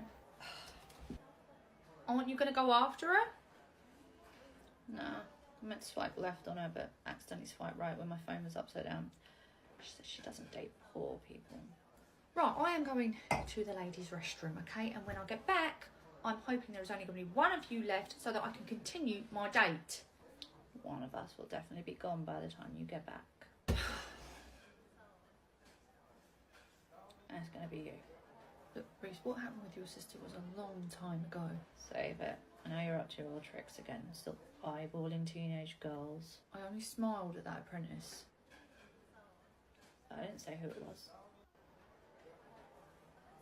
I'm gonna go. Great. Right, Kenny. Why has my date gone? You didn't like the joke I made about his shirt? I do not understand what is wrong with you. Really? You seem to have it all pre-figured out when you yelled at me on the phone. Is that what this was about? You're getting back at me because I cancelled our date? No, but thank you for that, by the way. Oh, do you know, I don't know what I ever saw in you, okay? It is not everyone around you that is the problem, okay? It's not Autumn, it's not Mia, it's not Kenny, it's not your dad, okay? It is you. You are the one and only problem here.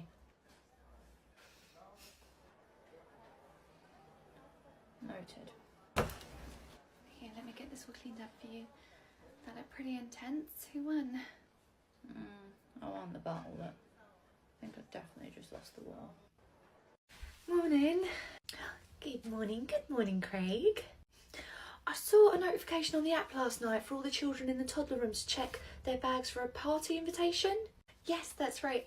Luke's turning 3 and Mum said she put an invitation in all the children's bags, so we just sent home a reminder just so the parents didn't lose them. Oh, right, well, I checked Craig's bag and there wasn't one in there. Oh, well, maybe it got put somewhere else, but Mum said that she's invited the whole class, so that's why we were able to send out that notification. But hopefully I'll find it today and I'll pop it in his bag for you. Great. Well, thanks very much. I'll see you later. Bye. Morning. Good morning, Luke. Perfect timing. I actually need to talk to you about something. What about? Oh, we've just had a parent say that Luke's birthday invitation didn't make it home to them, so I was wondering if perhaps you accidentally brought it back with you? Which parent? Oh, it was Craig's mum. Oh, yeah, Craig's not invited. Sorry? I didn't invite him.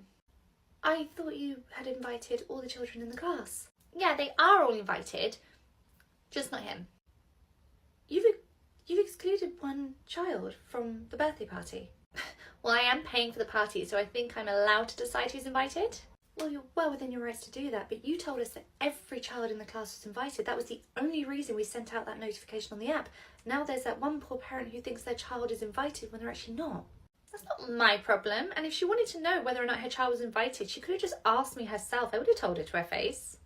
But that's not something to be proud of. She's going to be heartbroken for her child when she finds out he's the only one in the class who's not invited. Well, she wouldn't have known if you hadn't put the notification up. You asked us to, plus you said you had invited the entire class. Yes, I invited all the children that I want to be there. Anyway, I've got to go. See you later, darling. Bye. A few hours later. Evening. Oh, good evening. So, did you find Craig's invitation to the birthday party? No, it actually turns out that we had messed up. We thought she'd invited the entire class. It turns out she's only invited like a small handful, so we should never have sent out that notification on the app. So I'm so sorry about that, but literally Luke's got like 4 friends coming. Oh, right, okay. Well, to be honest, Craig and Luke aren't that close, so I can see why he wouldn't have made the final 4. And just keep that in mind when you're doing the invitations for Craig's birthday party too. And then when I asked him why... Marjorie! Sorry, 1 minute, Carly. He said Kenny left because he made a crack about his shirt. Can you believe that? He chased off my date. What is that about? Sounds like he was jealous. He wasn't jealous. I mean, he probably was, but like, that's not why he chased off Kenny. Carly, how do you know? Because I know the real reason he chased off Kenny is because he's a creep. A creep? What are you talking about? Okay, so right after he asked you out on a date, he practically hit on me out in the hallway. He what? Yeah, so I told Reese, and then Reese said that he's always been like it. Apparently he did it to Autumn when she was in school too. Kenny's never done anything to me. I've never even spoken to him. Well, maybe not something you know about, but he did enough for Reese to beat him up. Wait, Reese beat Kenny up? Oh my God, what is going on? Well, technically, Reese pushed him down some stairs repeatedly, which, FYI, is how he's got his nickname, the Piranha. Right, sorry, my head is absolutely spinning. When did Reese push Kenny down the stairs? I don't know. It had to have been a while ago, though, when Autumn was really young, because he said Kenny was sniffing round teenage girls, aka Autumn. It was prom night. Prom? It was the talk of the town. Kenny was attacked the night of prom, but nobody knew who did it. So Reese attacked Kenny the same night you were expecting to go on a date with his younger brother. Huh? Kenny has a younger brother called Kyle. I thought I was going to prom with him, but when I opened the front door, it was Reese stood there with dead flowers. It was a prank. Dead flowers? What, like the same dead flowers he sent to you the day that he asked Marjorie out on a date? How do you know about that? I was eavesdropping. Right, we need to make this office soundproof. I still don't understand why he beat Kenny up.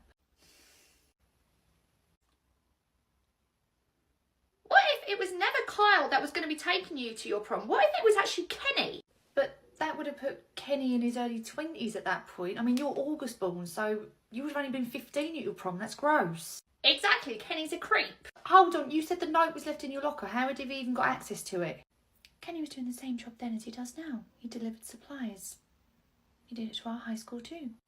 If he had access to the school, then he could have well put that note in your locker. Like, did the note say from Kyle? It said K. Kellerman. Then it could have been Kenny that put that note in your locker, and then Reese obviously found out about it, and that's why he beat Kenny up. Oh, and what about the flowers, okay? You said when you opened the door, Reese was stood there holding dead flowers. What's with the flowers? Oh, flowers are really throwing me. I'm still trying to process that Reese beat Kenny up. I mean, no wonder he looked so scared on the date last night. He could have gone to prison. I'm surprised he didn't. Kenny always maintained that he had no idea who did it. Based on how he looked at Reese last night, I'd say he definitely knew it was him throwing him down those stairs, so I'm surprised he didn't report him. But he probably couldn't go to the police, could he? Why not? Because then he'd have to tell police why Reese was chucking him down the stairs and admit that he was there to pick up a 15-year-old. That is a very good point. In fact, he got extremely lucky then, because all it would have taken was for one person to see and...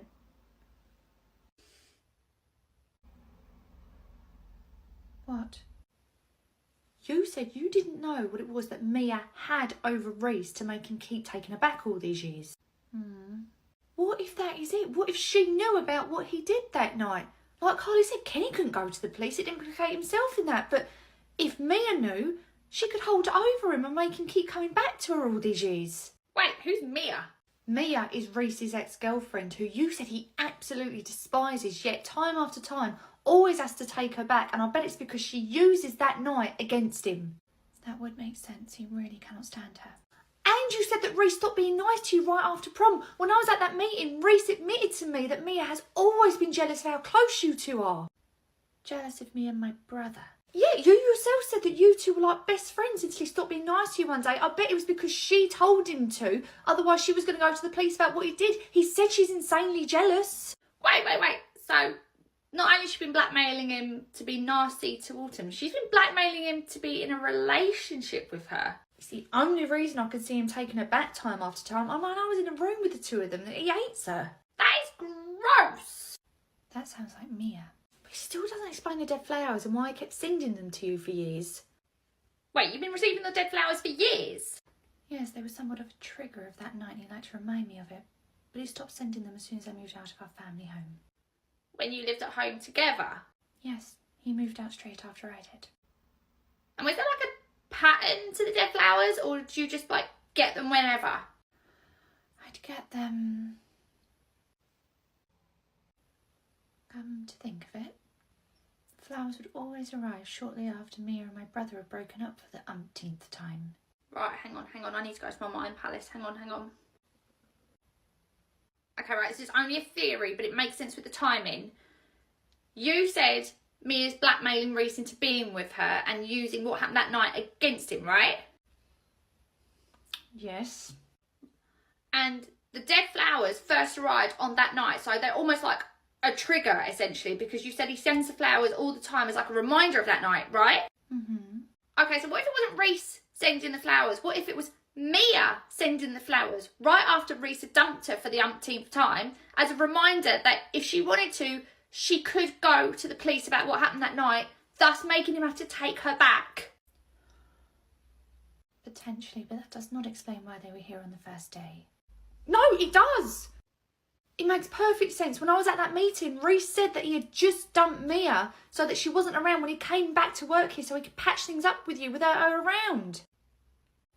Patch things up with me? Yes, he said the only reason he convinced his dad to let him have the job here was so he could be closer to you to work things out. I bet she sent those flowers on the first day as a reminder that if she wanted to, she could go back to the police if he didn't take her back again. And that's why she sent the second bouquet of flowers that day that they arrived when he asked you on a date, was because he hadn't taken her back yet. That makes sense, except why is he not doing it this time? Why is he not taking her back? What? Because he wanted to be with somebody else. And was obviously willing to take quite a big risk for her as well.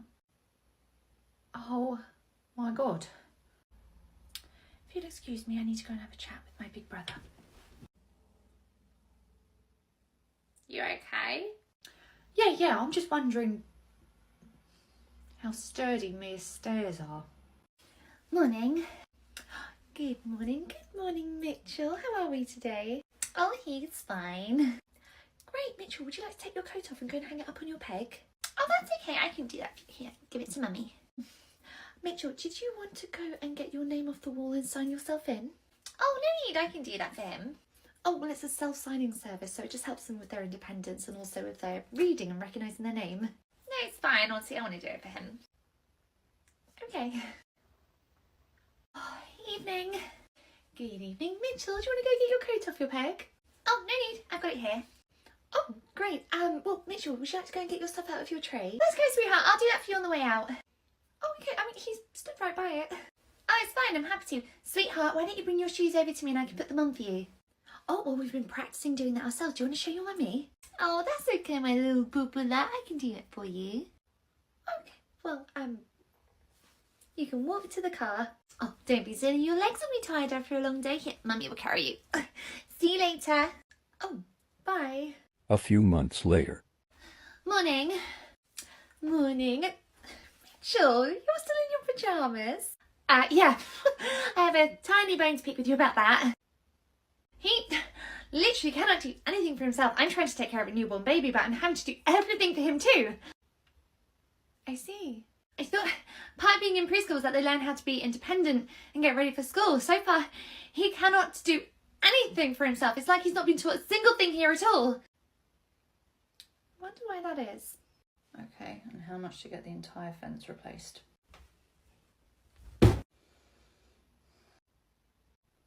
Yeah, can I call you back? Great. If you're going to keep kicking me in the shins, can you at least alternate the legs so the bruising's a bit more even? Fine. Okay, why? Prom. Awesome, that was 20 years ago. You still mad at me about that? Kenny. Carly connected the dots. She's a regular Sherlock Holmes. I imagine you've got some questions. That night when I opened the front door, why were you holding dead flowers? They'd been left on the porch. I literally bent down to pick them up, and when you opened the door, you just assumed the whole thing was a prank by me. So why didn't you just tell me it wasn't? You were 15. It was a lot less traumatising to believe your big brother had just played a prank rather than the horrifying truth. Plus, Mia. So I couldn't tell you.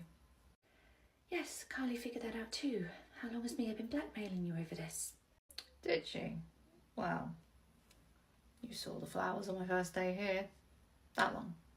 Why did you claim them as your own? I had just walked in to introduce myself to Marjorie to say hello to you, and I saw them there, and what was I going to say? Oh, great, you received the flowers from my blackmailing ex-girlfriend. I see.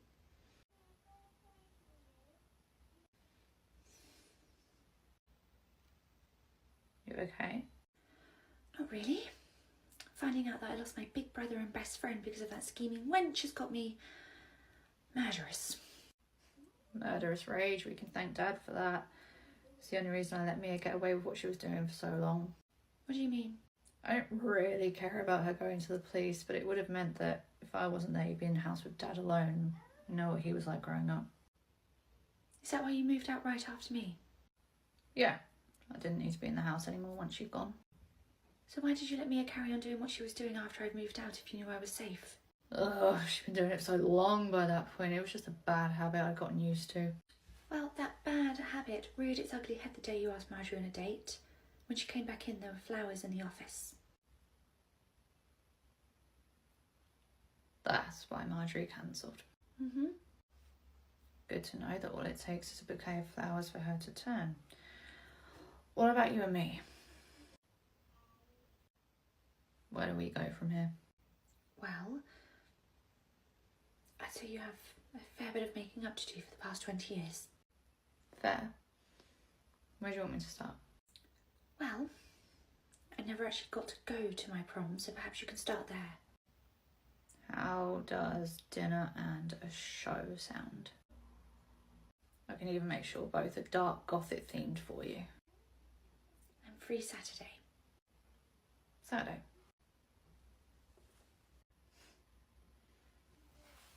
I think she broke my leg. Hiya. Morning. How's Nesta today? She's fine, thank you. Good. Did you have a good weekend? Yeah, but it wasn't the best for Nesta, unfortunately. Oh no, what happened? Oh, she kept bringing her food back up. Oh, what, like baby spit up? No, not the spit up kind. More like the, kind, the, chunder everywhere.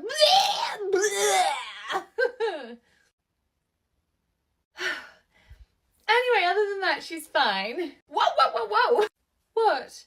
Nesta can't come in today. Oh, no, don't worry, that wasn't today. That was yesterday. She's not going to get sick on you now.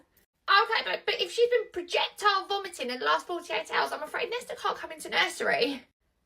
Oh, wait, she can't? No, not at least for 48 hours until after her last bout of sickness. Oh. Sorry.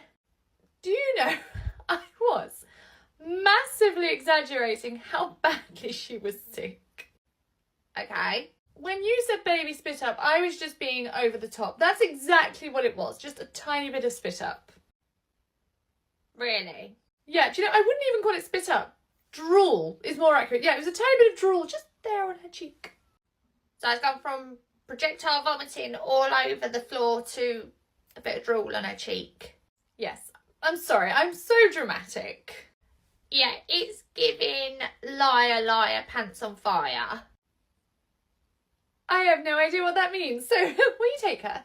I'm sorry, absolutely not. You're back, how was it? It was good. We cleared a few things up. I think we're going to have a more in-depth talk on Saturday when he takes me out to dinner and a show.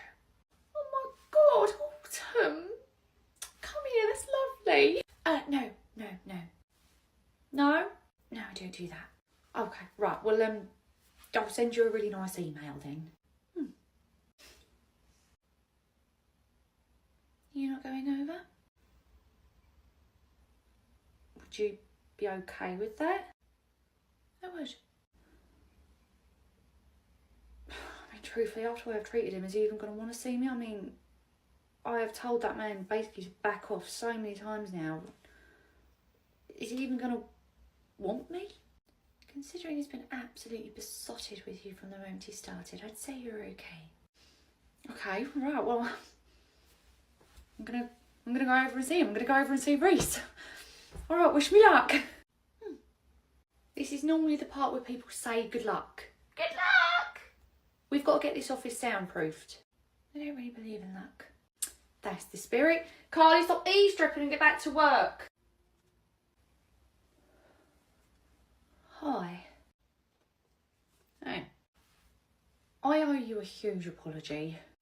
No, you don't. I do, okay?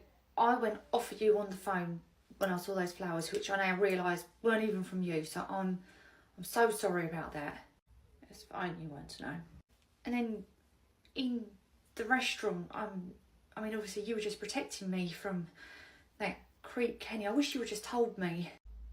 Well, if I'd done that, I'd have to tell you how I knew he was a creep, and I think Autumn deserved that explanation first. Of course, absolutely, yes. It was always Autumn that should have had that explanation first. But what I'm trying to say is that you were trying to protect me from him, and I went off on you in the worst way possible. I said some unforgivable things, so I'm sorry about that too. I just crashed your date. I hadn't exactly respected any boundaries, so you were right to be angry. My point is that I've said some horrible things this past week, but it was all completely a misunderstanding, and I'm sorry. It's fine. It's probably for the best. How'd you figure that? Well, if those flowers hadn't arrived, you wouldn't have gone off on me on the phone, and I wouldn't know how you really feel. Same with the restaurant. Well, no, of course that's not how I really feel, because I misunderstood. One bouquet of flowers, and then you tore my character apart. Seems like we were just waiting for a chance to release. No, not at all. Babe, can we go and get some lunch? I'm starving. Yeah, I'm just wrapping things up. I'll be right there. Marjorie? You're back with me? Is she blackmailing you again? No, this time I asked her to take me back. Well, Why? At this point, I think we just deserve each other. Plus, there's nobody else banging down my door to be with me, so anyway, she's waiting. I'll see you later. Well, that was fast. He's back with Mia. She's blackmailing him again. No, he went back to her. Apparently, your brother is the first man in history who, when a woman says leave me alone, he actually bloody listens and leaves her alone. Sorry, Marjorie. Gosh, it's all my fault and... Oh, God. What? I've got a manager's seminar tomorrow. So? So it means me and your brother are going to be stuck in a tiny, cramped room together all day. I'd love to be a fly on the wall for that. Evening. Oh, good evening, Dylan. Your mummy's here. Do you want to go get your stuff out of your tray? That's it. I wonder if I might just have a few moments of your time just to talk to you about Dylan. What about Dylan? Well, we've been noticing lately that he's starting to hit and kick quite a lot more. It's mostly out of frustration. So we were considering putting him on a behaviour plan just so that all the staff could be on the same page about how we want to best support him moving forward. Are you saying there's something wrong with my child? No, not at all. The behaviour plan is just a way for us to identify his triggers so that we know that we can anticipate if he's going to become frustrated and we can kind of get out ahead of it and perhaps redirect him to another activity. Triggers for what? For his kicking and hitting. I can show you it if you'd like. Do you like? I don't care. Come on, Dylan. The next day, Morning. Morning, Marjorie. I'm just asking round all the staff. Did you have any negative interactions with any parents yesterday? Oh, actually, yeah. Dylan's mum wasn't really best pleased when I told her that we'd be putting Dylan on a behaviour plan. I see. That actually makes sense. What makes sense? We're being viciously trolled online at the moment. Trolled? Yes, since last night, somebody has made no less than 50 Facebook and Twitter accounts just trolling the absolute bejesus out of us. What? Yeah. Dylan's mum, she's called Liz, right? Yeah, well, Elizabeth, but she goes by Liz or Lizzie for short. That explains a few of the usernames. Liz 1969, Liz is mad. She hasn't even tried to hide it, actually. Well, so what is she saying? Oh, you know, the usual. We abuse the kids, we're terrible at our jobs, we don't know what we're doing, yada, yada, yada. Oh, I don't understand. She's trying to get us shut down? Because that would just mean she has no childcare for Dylan. Yeah, I don't think she's got the foresight to think long term about that, because would you believe it, she's rung the police as well. She called the police? You know, I had a phone call about it this morning. I had to answer a few questions, but when they saw all the trolling, they really did put two and two together. Okay, so what exactly is her end game? She's a troll. She hasn't got an end game. She's now just got a hobby that she likes. So until Dylan leaves, and probably thereafter, we are now going to be the objects of her affection. I see. Well, handover's going to be a little bit awkward later this morning. Oh, look out for the lack of eye contact from her from now on. I bet she won't be able to look you in the eye at all. Well, to quote Winter, I love my job. I love my job. So the aim of today is to really get you in tune with what it is to be a manager and how you really love your managerial roles. And I'd love you to reconnect to those so that you go back feeling refreshed and really happy about the fact that you are managers. So I have a great exercise to start with, okay? So for this first trust exercise, I would like you to stand in front of your partner, fall and let them catch you in their arms. What? It's a great icebreaker to start things off, and the contact gets rid of any awkwardness. Yeah, we're not doing that. Oh, okay. Well then, why don't you both pick up your pens and you can do the first exercise together and run through the questions together. So you'll see what the paper. Oh, sorry, I didn't mean to grab your hand. Be a manager. Oh. Best manager. Okay? Fine. If you can just pick those up and go through them together in your pairs, that would be great. Now, if you do have any problems answering any How is everything with Mia? I'm here to help you. I'm constantly here if you need me, but the aim of Fine. today is just Good. to ensure you all leave feeling a bit better by the way. jobs. Yeah, Because well, it's all fancied a about fresh this start. buck dust up with you, and a lot of people don't enjoy. Need for a nice new that profile picture on your dating responsibility. apps. I'm here today Well, at least on the because dating apps, I do. know where I stand with them men. They don't just come into my life, blow hot and cold and mess me about. It's about reconnecting you to those previous jobs that you all loved doing.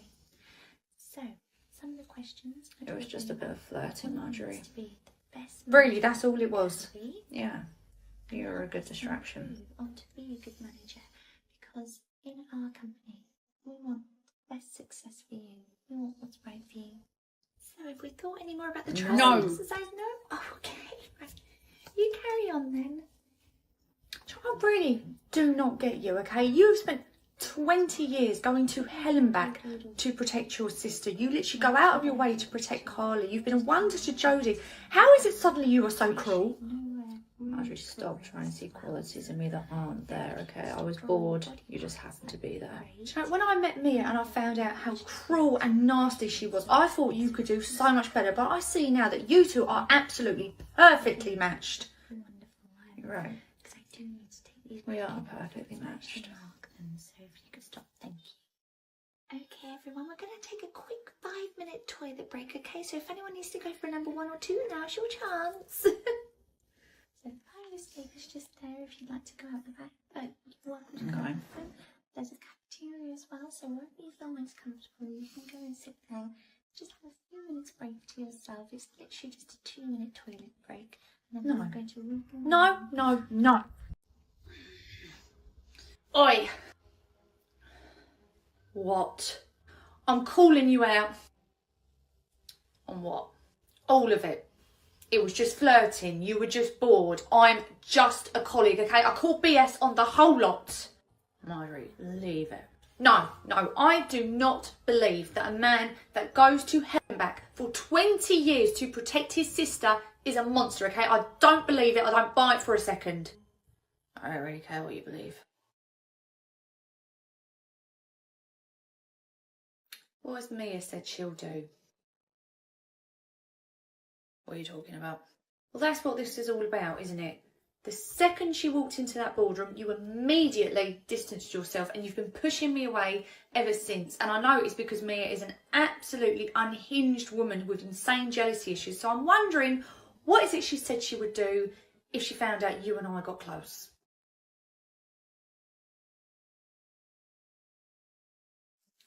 She hasn't said what she'll do, which terrifies me even more.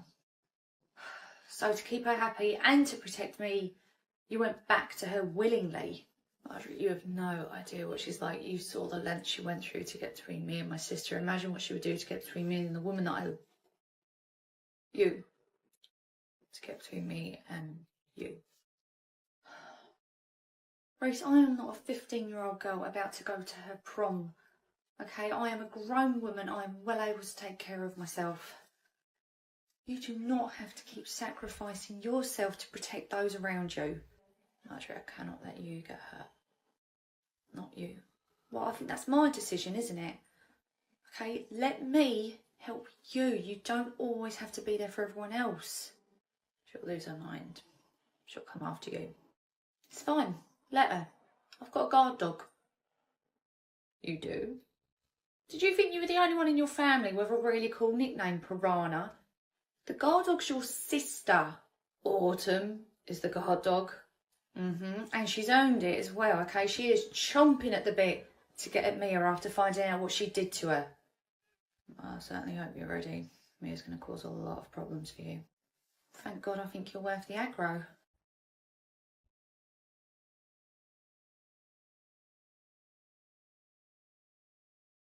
Right, you two, it's time to come back in now.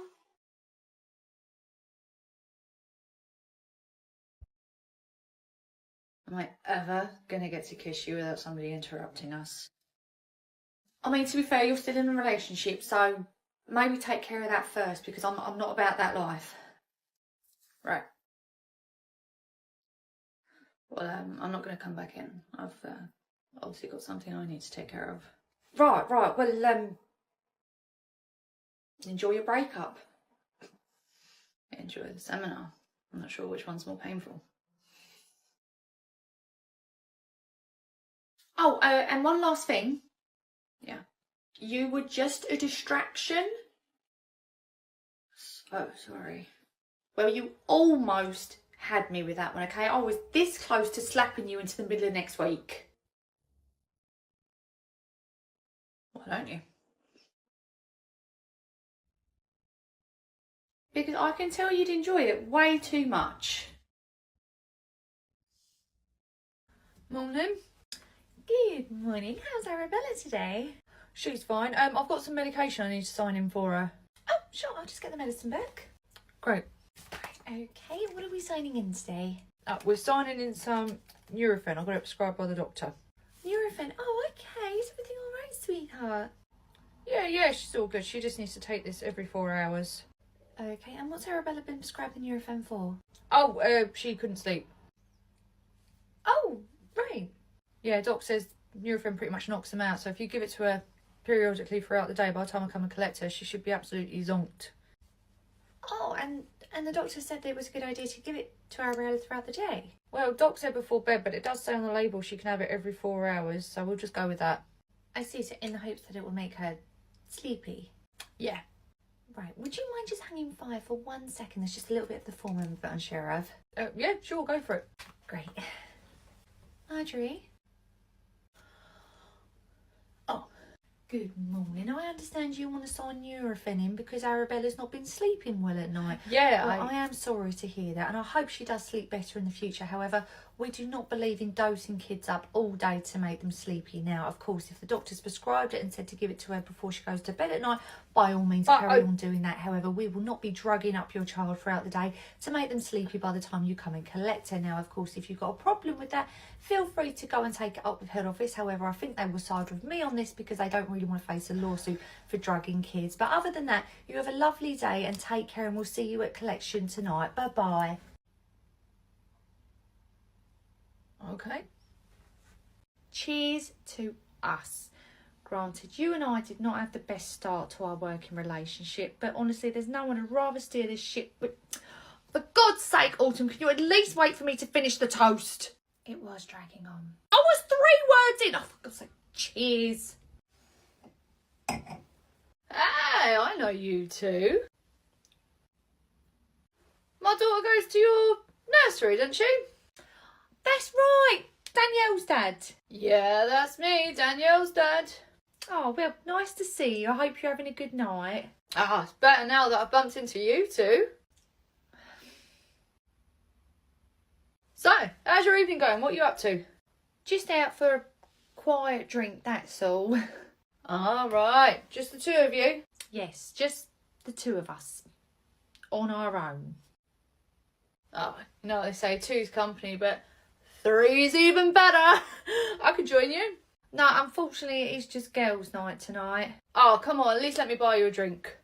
And topped off. What about you? Buy you a drink?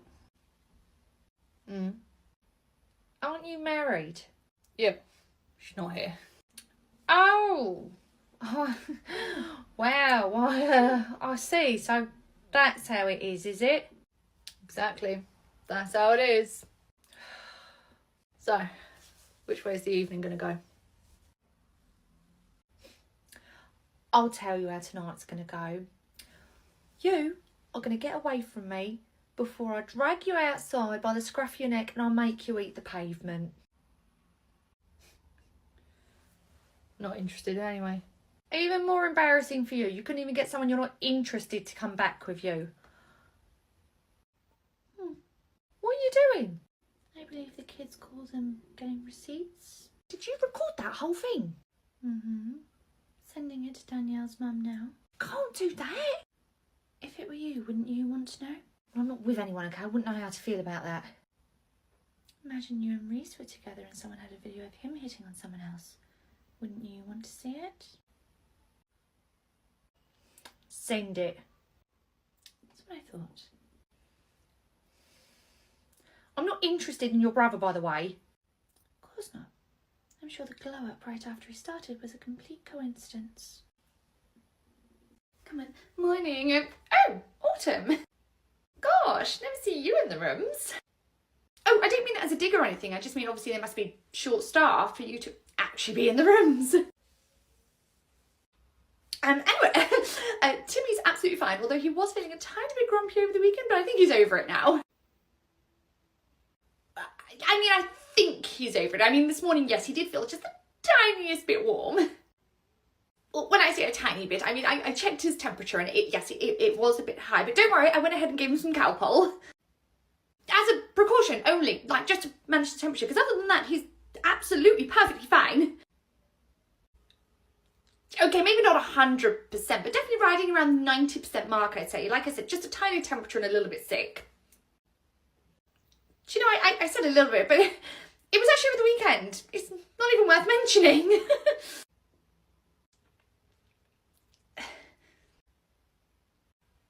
Do you know what, actually, come to think of it, he was a little bit sick in the car on the way here. It was where I gave him the Calpol. I don't know how I forgot about that.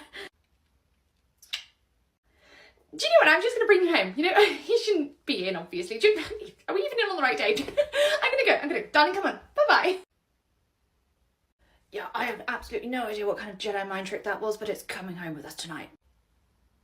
So I know the toddlers have got a case of lice in the class, haven't they? We do, yes. Unfortunately, there's still a couple of children who keep coming in with lice in their hair. We're trying to do everything we can to get rid of it, but for now, we're just asking everybody to maybe tie their hair back. Well, I've braided Amelia's hair, so hopefully that should keep them at bay. Hopefully. The braids are a great idea. Thanks. Oh, do you happen to have a copy of that invoice, just so I could take it home?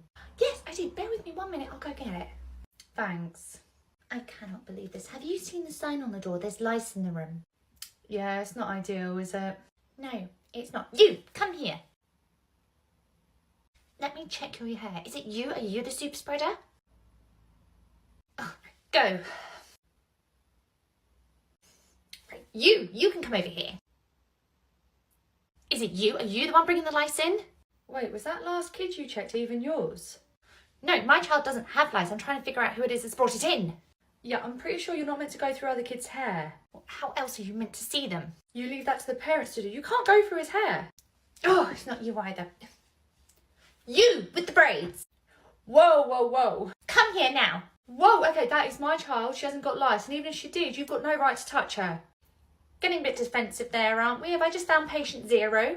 No, I just said she hasn't got lice. We'll just see about that. What? No! What? Get off me! Get off me! Well, then get off her! Okay, For heaven's sake, ladies, pull yourself together. Get off each other. No, don't pull my hand. Get off that. Don't touch that. No, stop it. Get off me. Get off, for goodness sake. Morning. Oh, good morning. Here's Lilith. Right, I've got to go. Oh, sorry, Lilith's session doesn't actually start for another 10 minutes. Okay. So I wouldn't be able to take Lilith until 8 o'clock. Like you said, it's literally just 10 minutes. I know, but they are the rules. You've got 2 other babies here. Yes, but they've paid for the additional early session, which is 7:30 till 8. Yeah, they've paid to be here from 7:30. I'm literally only using the last 10 minutes. Anyway, I've got a rush. I'm really late for work. Bye-bye. Okay, but... Yeah, bye. 1 hour later. Morning, Charlotte. Morning, Winter. Open up. Why was Lilith signed in at 7:50? She doesn't start till 8. Oh, yeah, Lilith's mum got a bit funny with me when I mentioned that to her, so in the end she just walked out. She just walked out? Yeah. Right, tomorrow morning, do you want to swap shifts and I'll do the early one and I'll deal with her? Really? You don't mind? No. I actually rather enjoy dealing with parents like that. What? Autumn's really rubbing off on you. Right. I was going to make a joke, but we're surrounded by babies. The next day. Morning. Right, Lilith, in you go. Right, I'll see you later. Not so fast. Excuse me? Lilith doesn't start till 8 o'clock. It's 7:50. It's just 10 minutes. It's 10 minutes you don't pay for. Okay, what? Shall I just leave you £1 on the table? No, you can do what their parents did. Book Lilith in for the 7:30 start and pay the additional for the early session like they have. I'm not trying to drop her off at 7:30, am I? It's 7:50. 7:50 is not 8 o'clock either. If you want Lilith to come in early, then you can book and pay for it like the other parents do. I'm not trying to have the whole half an hour session, am I? I just want the last 10 bloody minutes. I don't give monkeys how much of the session you use. You can drop Lilith off at 7:59 for all I care. My point is, if you want to drop her off before 8, you book and pay like everyone else. I'm not going to do that, okay? I'm not going to pay for a full half-an-hour session when I'm only using the last 10 minutes. Well, then you don't get to use the last 10 minutes. You can't leave Lilith here. What, so you're just not going to take her? Nope. So what am I supposed to do then? I've explained several times what it is you need to do. If you don't want to go down that route, then really, it's not my problem. And what if I just walk out? Then we'll be adding a nice hefty fine to your next bill.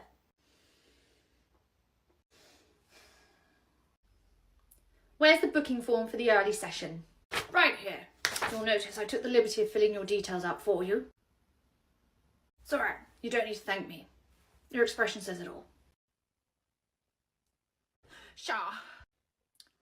Hey, Carly. I feel like I haven't seen you for ages. Oh no, that's literally why I followed you up here, okay? I saw you come to the staff room and I've only got about a few minutes before Winter realises I haven't just popped to the toilet. Oh, okay, is everything okay? I need to catch you up on what's been going on in the two nurseries, okay? It's why I haven't seen you these last few weeks. Sure, yeah, go for it. What's been going on? Okay, so I've been calling it the Marjorie saga. The Marjorie and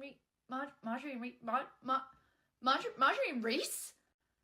Buckle in. A few moments later. No. Yeah, and the last we heard, they had a manager's seminar together where they were going to be stuck in a room all day together, so God knows how awkward that is going to be. But I don't understand. Mia sounds like a horrible person. Why would you go back to someone like that? I don't know. I'm trying to figure that out. But the thing is, like, I've worked with him. I thought he was a really nice person. You've worked with him before, right? Yeah, and he was great with kids. Exactly. And you know what kids are like? They can sniff out a bad person so easily. They would never play so happily with someone if he was a bad person. No, you're right. So Reese is back with Mia and Marjorie's alone? Yeah, which is crazy because the two of them are so damn bad for each other. Really? Honestly, just being in a room with them, you can cut the tension with a knife. It feels like there should be like an 18+ warning just to be around them. Wow. So is Marjorie back in the office tomorrow? Yeah, so I'm going to be standing outside the office door tomorrow eavesdropping just so I can see what went on. Great, and then you'll come tell me afterwards? Oh, 100%. Honestly, I've been wanting to tell you this for weeks, but I've been working over there and we've not really seen each other. So yeah, so now you're all caught up on the drama. So Autumn and her brother are close now? Yeah, he took her out for a dinner and show over the weekend, and apparently she only kicked him in the shins like 5 times. Oh, she really does love her brother. Yeah, it's really sweet. Wait, what about Kenny? I mean, if he is a creep, do we really want him coming to the nursery? Oh, no, it's okay. Reese had Kenny taken care of. Taken care of? Oh, no, not like taken care of. No, he just got a new supplier, so Kenny's not going to be coming to the nursery anymore. I see. So Mia's now working like full-time over at the sister nursery? Yeah, but I don't know how long that's going to last, okay, because Autumn is out for blood. Speaking of out for blood, Carly. Hi, Winter. Don't hi, Winter me, okay? I covered you so you could go to the toilet, not so you can come up here and have a mother's meeting. I was just catching shower up on everything, okay? You've got Autumn to do that for you. You have 5 minutes. Okay. Wait, has Winter met Reese yet? No, but Winter's going to cover over there next week because they've got staff and annual leave. Oh my God. Winter and Reese are going to be working together. I'm going to have to do so much eavesdropping.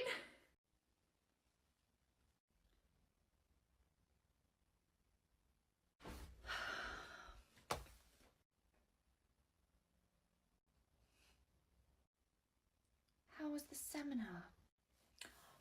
Yeah, it was good.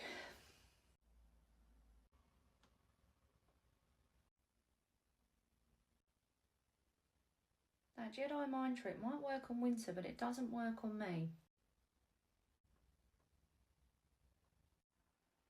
Did something happen with my brother? Maybe. You did it at the seminar. No, we talked. Oh. And I'm sorry, who are you to judge, Miss? I do it in a nursery 10 feet from my own dad. Touché. Oh. So why are you so giddy if all you did was talk? Finally straightened a few things out. And Mia is breaking up with her as we speak. In fact, Carly, are you eavesdropping? No.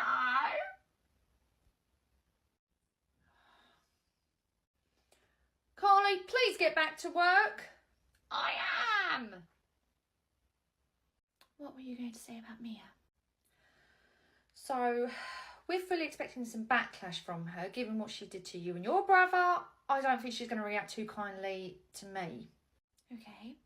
So, if she does go, prom night cray Mia, I might need your help, okay? I don't know what it involves or what we'll have to do, but it might be the case that Fine. someone gets it. Really? Did you really think that was something I was going to say no to? Fair enough. My point is that we've got to be ready for Mia because we literally have no idea how she's going to react to this. Marjorie, you don't have to lay it on so thick. You've sold me. You shouldn't be so excited about this. It's...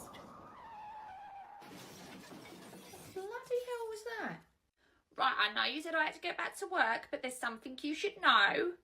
Hang on a minute, Carly. Did you hear that bang? Yeah, an angry redhead just pulled up in the car park. Marjorie, I think your car's been totaled. Say what you like about her, but the woman does know how to make an entrance. Right, let's check this damage. Yep, car is well and truly totaled. Right, Carly, I need you to actually get back to work now. Okay. She didn't take it too well. Could have been worse. Stapler could have actually hit my head, but on the plus side, she left my car intact this time. Oh, well, how lucky for you. She's just totaled mine. Should have known she'd come straight to you. Do you want me to come over? No, no need. Like I said, I've got my guard dog. Us girls can handle this. Great. Still think I'm worth all this aggro. You had better be good where it counts. I'm phenomenal where it counts.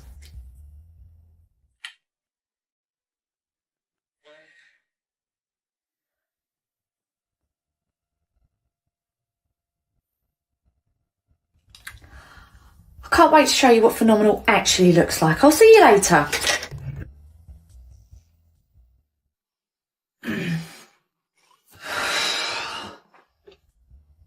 Do you need to take a cold shower, Marjorie? We'll see, I need an ice bath. Right, I need to keep clear head. Marjorie? Hello, Mia! How's it going? I'm guessing you already know. Autumn? Mia? Well, look at you all grown up. It's been a long time. I see that time hasn't been very kind to you. Wasn't kind to you either though, was it? No relationship with your brother at all. You're welcome for that. Whoa. Okay, look, right. Autumn, I'm not having you go to prison for that, okay? And you have just smashed my car to smithereens, okay? I'd say that we're even. Even? Yes. Marjorie, that was my opening act. Not even. I'm just getting started. Are you seriously going to go and do all this for a man that you don't even want? Marjorie, you should see the things I've done in the past just for fun. I can't wait to get started with you two. You really think you're going to win against us? Please, I could so easily take the two of you. Oh! Apparently can't take on a door though, can you? Darling, should we go get something to eat? I'm ravenous. Mia, I know you can't see him because you're currently face planting the floor, but that's my boyfriend Winter. I'm so glad you two have finally met. Come on, you. I know what that grin means. Lovely to meet you. We'll work together next week. Yeah, I'm just going to leave you there. I've got to go see a man about a dog. Oh, darling, please, morning. Good morning. How's Ralph today? Oh, he's not too good because it's half term. His older brother's obviously at home, and I would keep him at home as well, except I've still got to work, and his older brother can entertain himself, but he's still a toddler, so he'd need all my attention. Oh, no, you'd never be able to get any work done with a toddler around. Exactly, but he's too young to understand that. All he knows is that his big brother gets to stay at home while he's got to come in here, and I feel awful about it. Oh, I know. Do you know what, Ralph? Why don't I run and get you your favourite toy? That normally makes him much happier to come in. Oh, that'd be great, thank you. Great, I won't be a second. So, half term, is it? Yeah, you got a little one off too? No, I've only got one little one. Oh, right, okay. Although, if I did have an older one that was off for half term, I don't think I'd be bringing my younger one into nursery. Oh, okay. I mean, it's not exactly fair to have a favourite, is it? Yeah, this isn't about having a favourite. Probably not for you, but I'm sure to your toddler, it certainly does seem that way. Yeah, when he's older, I'm sure he'll understand why. Sure, when he's older, but all he knows right now is that Mummy's abandoning him. Honestly, I just admire your strength. Like, I know I could never do it. I love my little one too much. Oh, you love them, do you? Very much. Tell me, why do they come to nursery then? Because I have to work. Exactly why I'm dropping my little one off too. We are quite literally doing the same thing. Yes, but if I had an older child... Yeah, all these ifs are completely irrelevant, okay? Until you had your second child and you need to try and work with a toddler around the house, you have no idea what you're talking about. Sorry, I couldn't find it for ages. There you go, Ralph. Oh, and either way, no problems. Perfect. Thank you. And oh my God, if you need any advice about what it's like to take care of multiple children, she's the lady to ask. I was just offering some advice mother to mother. And she did it all for free as well. The whole lot was completely unsolicited. Anyway, when you've had your second baby and you're in the same position as me, then you can come and start running your mouth. Until then, keep your opinions to yourself. That's it, we need CCTV. I always miss the best bits. Right, Denise, thank you so much for covering here today. We were very short-staffed. Oh, it's absolutely fine. I'm happy to. Why are you so short-staffed? Is somebody off sick? Well, we do have somebody off sick, but my girlfriend would normally come in and cover. However, she's a bit preoccupied settling some old scores, so you're here instead. I see. Well, yeah, just let me know what you'd like me to do, and I'll crack on. Wonderful. Right, that's your group over there. If you'd like to go and introduce yourself and sit down and do circle time with them, that would be great. Lovely. I'll go get started. Jolly good. A short while later. Right, Denise, how are we getting on? Yeah, great. Although this little one seems to think my name is absolutely hilarious. All right, is it Patrick? Yeah, I don't know why, but every time I say my name, he just starts giggling. But other than that, they are great. Wonderful. The next day. Morning. Morning. I have quite a serious complaint to make. Oh, I'm shocked to hear that. What's the complaint? Patrick came home yesterday saying a very rude word. I see. What rude word? He came home saying penis. Okay. Apparently you had a teacher here yesterday telling all the children to call them penis, and now he cannot stop saying it. Well, we do like to try and find people who are called penis. It does make for a much more interesting day. I can't believe you think this is funny. I can't believe that you think there was actually a teacher here telling the children that her name was penis. Name. Okay, so there was a teacher here telling the children that. There was a teacher here yesterday whose name was Denise. For the life of us, we couldn't figure out why Patrick found it so amusing that her name was that, and now we realise it's because he misheard and actually thought he was hearing the name penis. I see. Well, I would still like to know who has actually taught him that word, because he's never said it before. Well, the fact that he kept giggling every time she said her name suggests that he already knew what the word was and what it meant. Well, I've never taught him that word. Well, now you don't need to. He obviously knows what it means, and truthfully, it's not the worst thing in the world for children to know exactly what their body parts are called.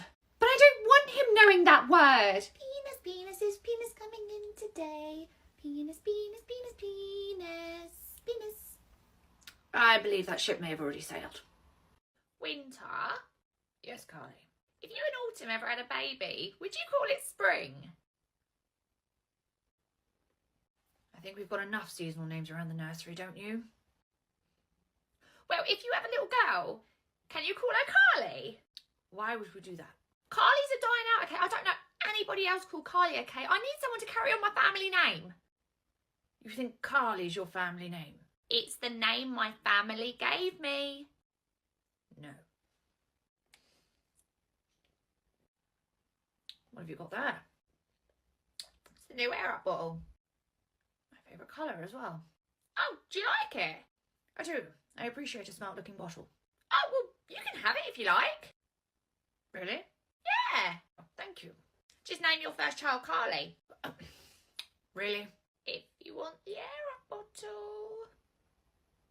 Carly, we are not going to name our first child after you for an error bottle. You sure? It's the new one in your favourite colour. You don't even have to activate the pods anymore. You just pop them on and go. Fine. Her middle name can be Carly. Okay. Actually, no. Why not now? It's not fair trade. I really like this bottle.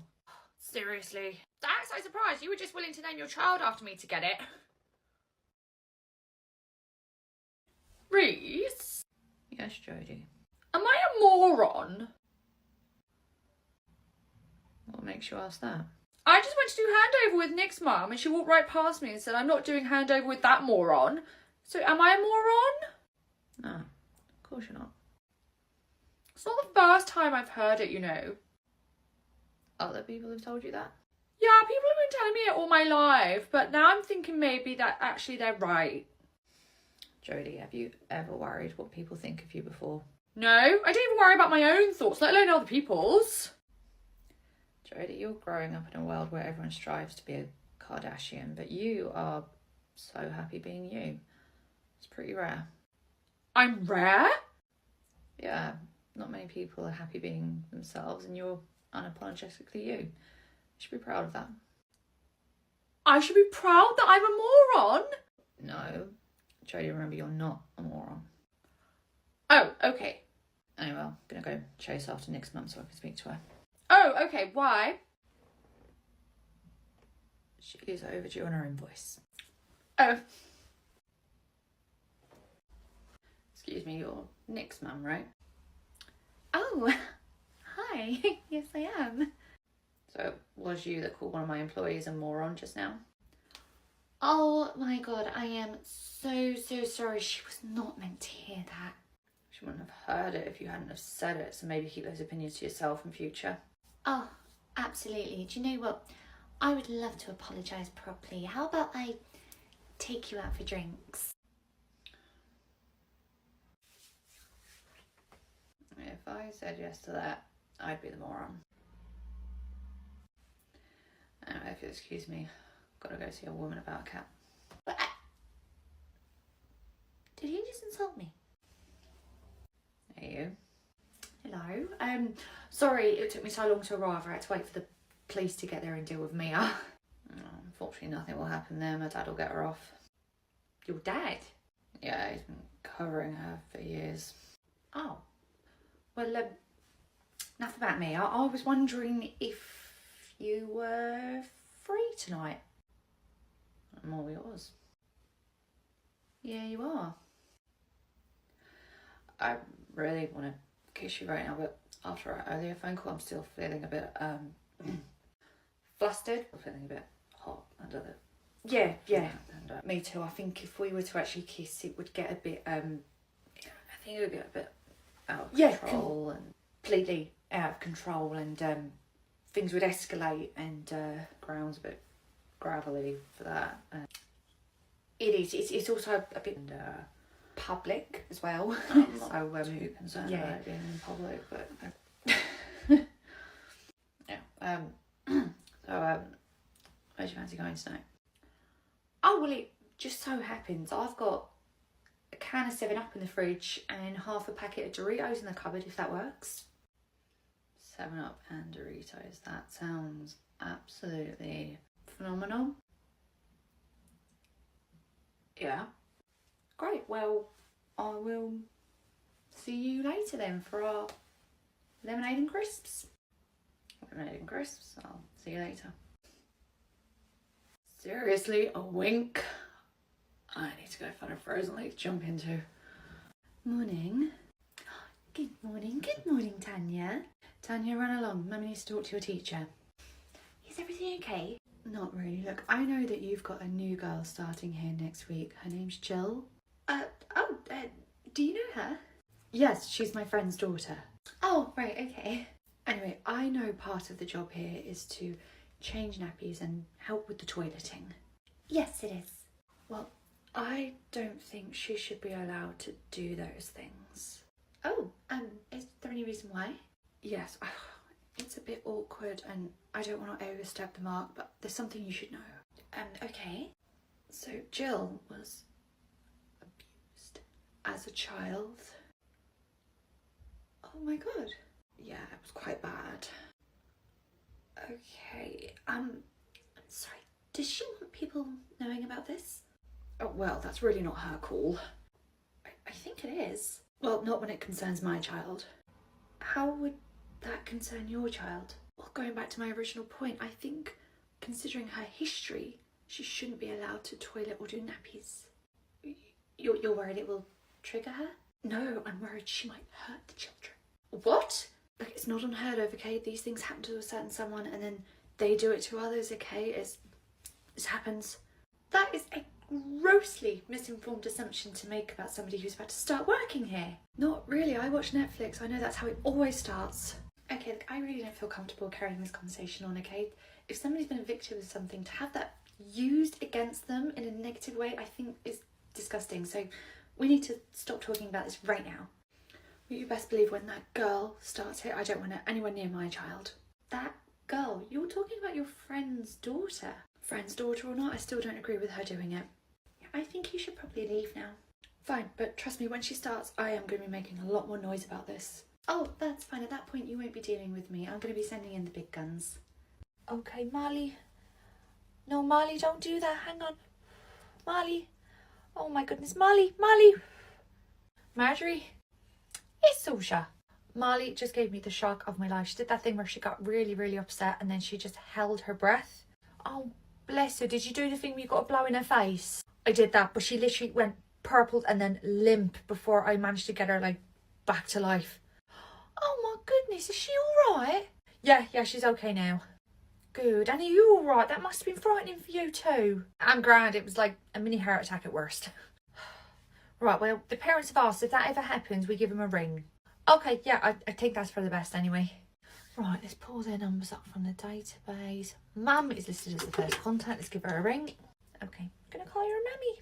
Right, no one else are there. Okay, Dad is second on the list. I'll give him a ring. Okay.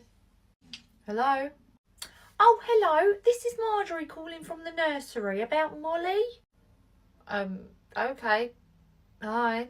Well, we just wanted to give you a quick call to let you know that Molly got a little bit upset earlier and she had one of her episodes where she held her breath. Only this time she did actually go purple and limp. Now, she's fine now, but we just wanted to let you know.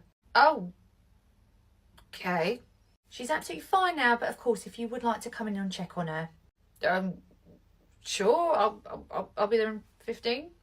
Okay, great. We'll see you then. Bye-bye. Bye. Right, Dad will be here in about 15 minutes. Okay, grand. I'll go wait across the road for him. Thanks, Marjorie. There we go. Your daddy will be here soon. Hi. Oh, hiya. I didn't know you were coming early to collect Jamie. I'm not. I'm here for a child called Molly. Molly? Yeah, I got a call saying I needed to come in and check on a child called Molly. Apparently they held their breath.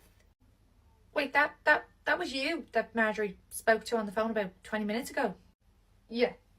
Right, there's obviously been some kind of mix-up on their computer. We were actually trying to get in touch with Molly's dad, I'm afraid. Sorry, we definitely didn't mean to ring you. Oh. I did think it was a bit odd I was being called about someone else's child. Yeah, if I had to pinpoint the oddest thing about this whole scenario, I'd say is that you actually turned up to check on somebody else's child. Yeah, that too. Honestly, I have no idea what I'm doing here.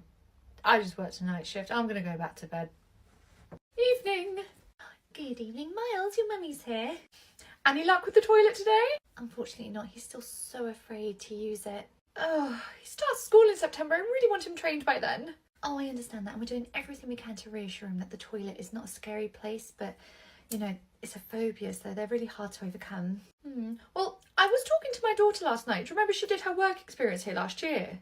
Yes, I remember. Well, she said the children here go to the bathroom in groups, so she suggested that maybe Miles just needs to watch another child go to the toilet to help him get over his fear. Oh, so like maybe go with a friend to the loo and then they go into their cubicles? No, Miles will go into the cubicle with the little boy and watch him go to the toilet just to show him that there's nothing to be afraid of. Oh, I'm so sorry. We wouldn't be able to do that. Why not? Oh, so many reasons. Obviously, if the child that Miles is going to watch, their personal space is being invaded, their privacy is being completely invaded. It would be totally unfair on that child. Plus, it's a huge safeguarding risk for Miles too. All in all, it's not something we'd be able to accommodate, I'm afraid. I see, so we're not really that serious about trying to get Miles over his phobia then, are we? Oh, of course we are, but not at the expense of another child's personal space. I see. I'm gonna go then. Okay, bye. The next day. Morning. Marjorie! Morning. Thought I'd take the liberty of doing Miles' morning handover myself. Oh, how nice, we hardly ever see you. Oh no. Also, I received an email late last night from your daughter. Oh, she did email, did she? Yeah, apparently 2 weeks here last summer makes her more qualified than all of my staff. Oh, she's very bright. Is she? So I'm guessing the email was in relation to Miles? It was. She wanted me to point out exactly in the rule book where it says Miles is not allowed to watch another child go to the toilet. Truth be, I'm a bit curious about that too. I can't say I've ever read an official rule that says one child's not allowed to watch another child. Did you send her exactly where it says in the rule book that he can't? No. However, I did send her back a lovely picture of a prison jumpsuit and said that that's what she'd be wearing in the future if she really thought it was acceptable to invade a child's personal space like that. Marjorie, that seems a bit excessive. You would never think it was okay for an adult to force another adult to watch them go to the toilet. Why do you think it's acceptable to do with children? Well, because they're people. Just because they're a smaller version of us does not mean they're any less entitled to their bodily autonomy. Hello? Hi, is that Melanie's dad? Speaking. Hi, I just wanted to give you a call and let you know that unfortunately Melanie has been sick. She has? Yeah, she's really poorly. All the food she's eaten today, she's brought straight back up. Oh, she wasn't poorly when I dropped her off. No, she seemed okay when you dropped her off, but unfortunately as the days progressed, she's got worse and worse, and now she has been sick, so we would need her to go home, I'm afraid. Yes, okay. God, can't think for the life of me what would have made her sick. I mean, I would say it was probably the nursery, however, we don't actually have any sickness bugs going around at the moment. Strange. Right, I'll come and get her. Okay, great. We'll see you soon. A short while later. Hello. Hi, unfortunately Melanie has just been sick again, so Carly's taken her to the bathroom to get her cleaned up. I see. God, I just cannot think what would have made her sick. Did she try any new foods over the weekend? Or perhaps spend some time with family and friends? Maybe she picked it up from them? No, we stayed in at the weekend. We ate the food we normally eat. It's a mystery. Well, hopefully she's feeling better soon. Okay, well, I'll go and get her from the bathroom and I'll see you later. Bye-bye. Bye. The next day. Hello, the nursery. Oh, hello, this is Melanie's father. Oh, hi, how's Melanie doing? She's a bit better, and we managed to find the cause of the sickness. Oh, you did? What was it? She had salmonella. Salmonella? Did she catch that from our nursery? No. I was talking to a doctor friend of mine, and I told him about some of the things we got up to over the weekend, and he managed to pinpoint that it was salmonella. Oh, how did you figure it out? Well, I told him about how we were cooking chicken curry over the weekend and giving Melanie a tiny bit to play with, and he said that that's what it was. Oh, had it not been quite cooked through before you gave it to her? Cooked through? No, we gave it to her raw. Why would you give her a piece of cooked chicken? That would be too hot. You gave Melanie a raw piece of chicken to play with. Well, of course we gave it to her raw. She would have burnt herself otherwise. Aren't you a paediatrician? Sure, I've got about 30 seconds before Winter tears me a new one. Oh, right, update me, what happened? Okay, so Marjorie told me to go back to work, except I didn't listen. I stood outside the door and listened. Okay. I had a phone call between her and Reese. Not even gonna lie, totally confused me. No idea what it means. Okay, what did Marjorie say? I don't know, I saw her in the crack of the door. She like bit her lip, threw her head back, and was like, I'm gonna show you what phenomenal really means. Like, were they talking about their performance at work? Definitely sounds like they're talking about a type of performance. Maybe don't eavesdrop on any more of their conversations. Oh, okay. So, anyway. Yeah. Mia crashed her car into Marjorie's, and then she stormed past me and went into the office and started giving it all that. She crashed into Marjorie's car. My God, she is really unhinged. Oh, 100%. Get this. She was trying to provoke Autumn. She was poking the bear? Yeah, I don't know how many levels of Delulu you've got to be to think you can take on Autumn, but literally right at that minute when I thought Autumn was about to smack her, literally Winter comes out of nowhere, charges through the door, and the door smacks Mia and she goes straight onto the floor. Yes! Literally, it was amazing because Autumn introduced Winter as her boyfriend, and then as she walked out, I heard him go, oh, I know what that grin means. Like, I'm assuming the green means that he's happy that she claimed him as her boyfriend, right? It means we really all need to sit down and have a chat about work-appropriate language. Anyway, Winter said he was ravenous, so the two of them went off together to get a bite to eat. Right. Then Police came along, took Mia away. Marjorie wasn't really bothered about the car because it was on her last legs anyway, but I'm not really sure what happened with Mia, but I'll update you on that. Okay, wow. Oof, that is a lot of information to get in 30 seconds. Yeah. So, does that mean Marjorie and Reese are together now? Yeah, after Mia and the police had left, she went over to go and see him. Oh, that's so great. Carly, for the love of God, can you not just text Charlotte all of the information? Winter, I can't text Charlotte, otherwise then I won't be able to see the reaction on her face when I'm spilling the tea, okay? Just give me 1 more minute. 30 seconds. Thank you. Anyway, next week I'm going to try and wrangle away to work at the sister nursery just so I can spy on Reese and Winter meeting for the first time because I think that is going to be explosive. Reese and Winter. Okay, great. Yeah, and that will be an appropriate conversation you can listen to. If you don't mind, I'm just going to go and put together a quick email about work-appropriate topics when we've got an eavesdropping minor in the building. Okay, well, I'm going to go. See you later. Okay, thanks for the update. Bye. They all really need to go and get a room. Right, Joel, you've spilled a little bit of water on yourself. Don't worry, I'll just go and get you a spare top. Good God. Oh, hiya. Oh, impeccable timing. Just the person I wanted to see. Oh, okay. Everything all right? Not really, no. Oh, what is it? I just went to get Joel a spare top out of his bag and I found this empty Cowpole bottle. Oh, can you account for that being in Joel's bag? I did give him some Cowpole this morning before we came in. You certainly didn't mention that at this morning's handover. That's right, yes, I remember now. Yes, so I gave him some Cowpole before we came in and I left it on the side without the cap on and Joel must have grabbed it before we came in and put it in his bag. You left the cap off, so am I to assume the bottle was empty? No, we had about half left. You left your child unattended with unsecure meds? Yeah, it must have just slipped my mind to put the cap back on. Are you not at all worried where the other half of that bottle went? Well, it's empty now, so I'm assuming it's just spilt in his bag.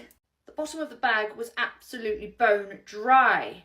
Oh, well, maybe he spilt it in the back of the car then. Maybe.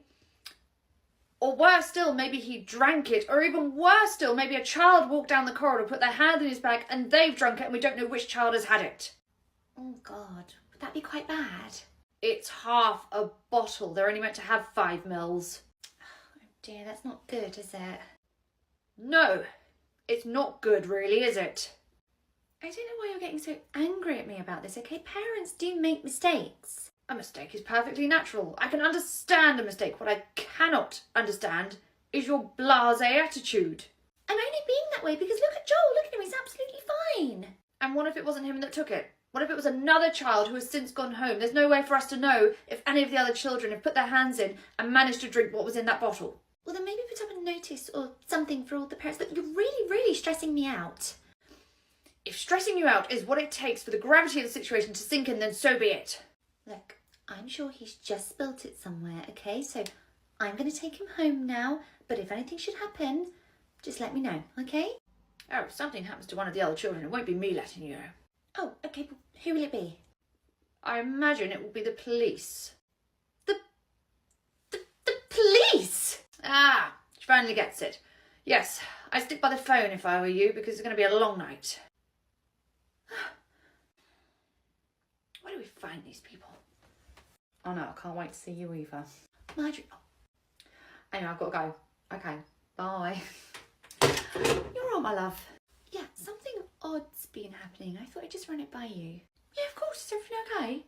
Yeah, you know we have the cloakroom where all the children hang up their coats and bags on their pegs. Well, over the past few weeks, things have been going missing from there. Oh, what sort of things? A coat, boots, welly boots, some jumpers. Okay, do you think they're just being dropped around the rooms maybe? The kids are perhaps kicking them under tables or whatnot? Well, that's what I thought had been happening until this morning. What happened this morning? As I was walking down the corridor, I glanced into the cloakroom and I saw Judith's mum going through some of the bags and taking some of the items out and stuffing them into her pockets. I see. I didn't want to put her on the spot there and then and embarrass her, so I'm wondering if maybe it's worth you having a chat with her. Yes. If you send her into my office when she comes to collect Judith tonight, and I'll have a chat with her. Okay, great. Thanks, Marjorie. All right. A few hours later. Marjorie, Charlotte said that you wanted to speak to me. Yes, my love. I just wanted to see if everything was okay. Yeah, well, why wouldn't it be? Well, we know it's quite hard going at the moment, and some of our parents are struggling a bit, particularly just to provide the basics. So we're just checking in on all the parents, seeing if there's anything we can do to support them. What do you mean the basics? Coats, boots and what have you. Someone saw me taking their stuff. Was it a parent? No, it was a staff member, and to be honest, none of the parents have even noticed. They just think the things are going missing around the nursery. I see. Look, I'm not a thief, okay? That's not me. We're just really struggling at the moment. Okay. Like, Judith's clothes were falling apart and it's so cold at the moment. I just didn't want her to freeze, and we're having to use food banks as well. I promise, like, I'm not a thief. I know you're not. In fact, I've got something that you might even find useful. You do? Yes, look, some of our staff members are parents, so we did a big whip round and they've all donated clothes that they don't need that will all fit Judith if you'd like it. Oh my God, so much in here. Well, Charlotte alone has got 2 little girls, so hopefully all the stuff in there should see Judith all the way through to September. Oh my God, I really thought you were going to tell me that I had to leave the nursery. No, not at all. And Chef's even said if there's any food put by at the end of the day, she'll box it up and put it in Judith's bag to go home as well, but she'll do it discreetly. No one else will know. Oh my God, look, I'll bring back all the stuff that I took, but this, I cannot tell you what this means. Hopefully it will mean that things are a tiny bit easier and the pressure's off a little bit for you. Thank you so much. I really appreciate it. It's no problem. Go on, go get Judith and tell her she's got a whole new wardrobe that she can try on when she gets home. Thank you.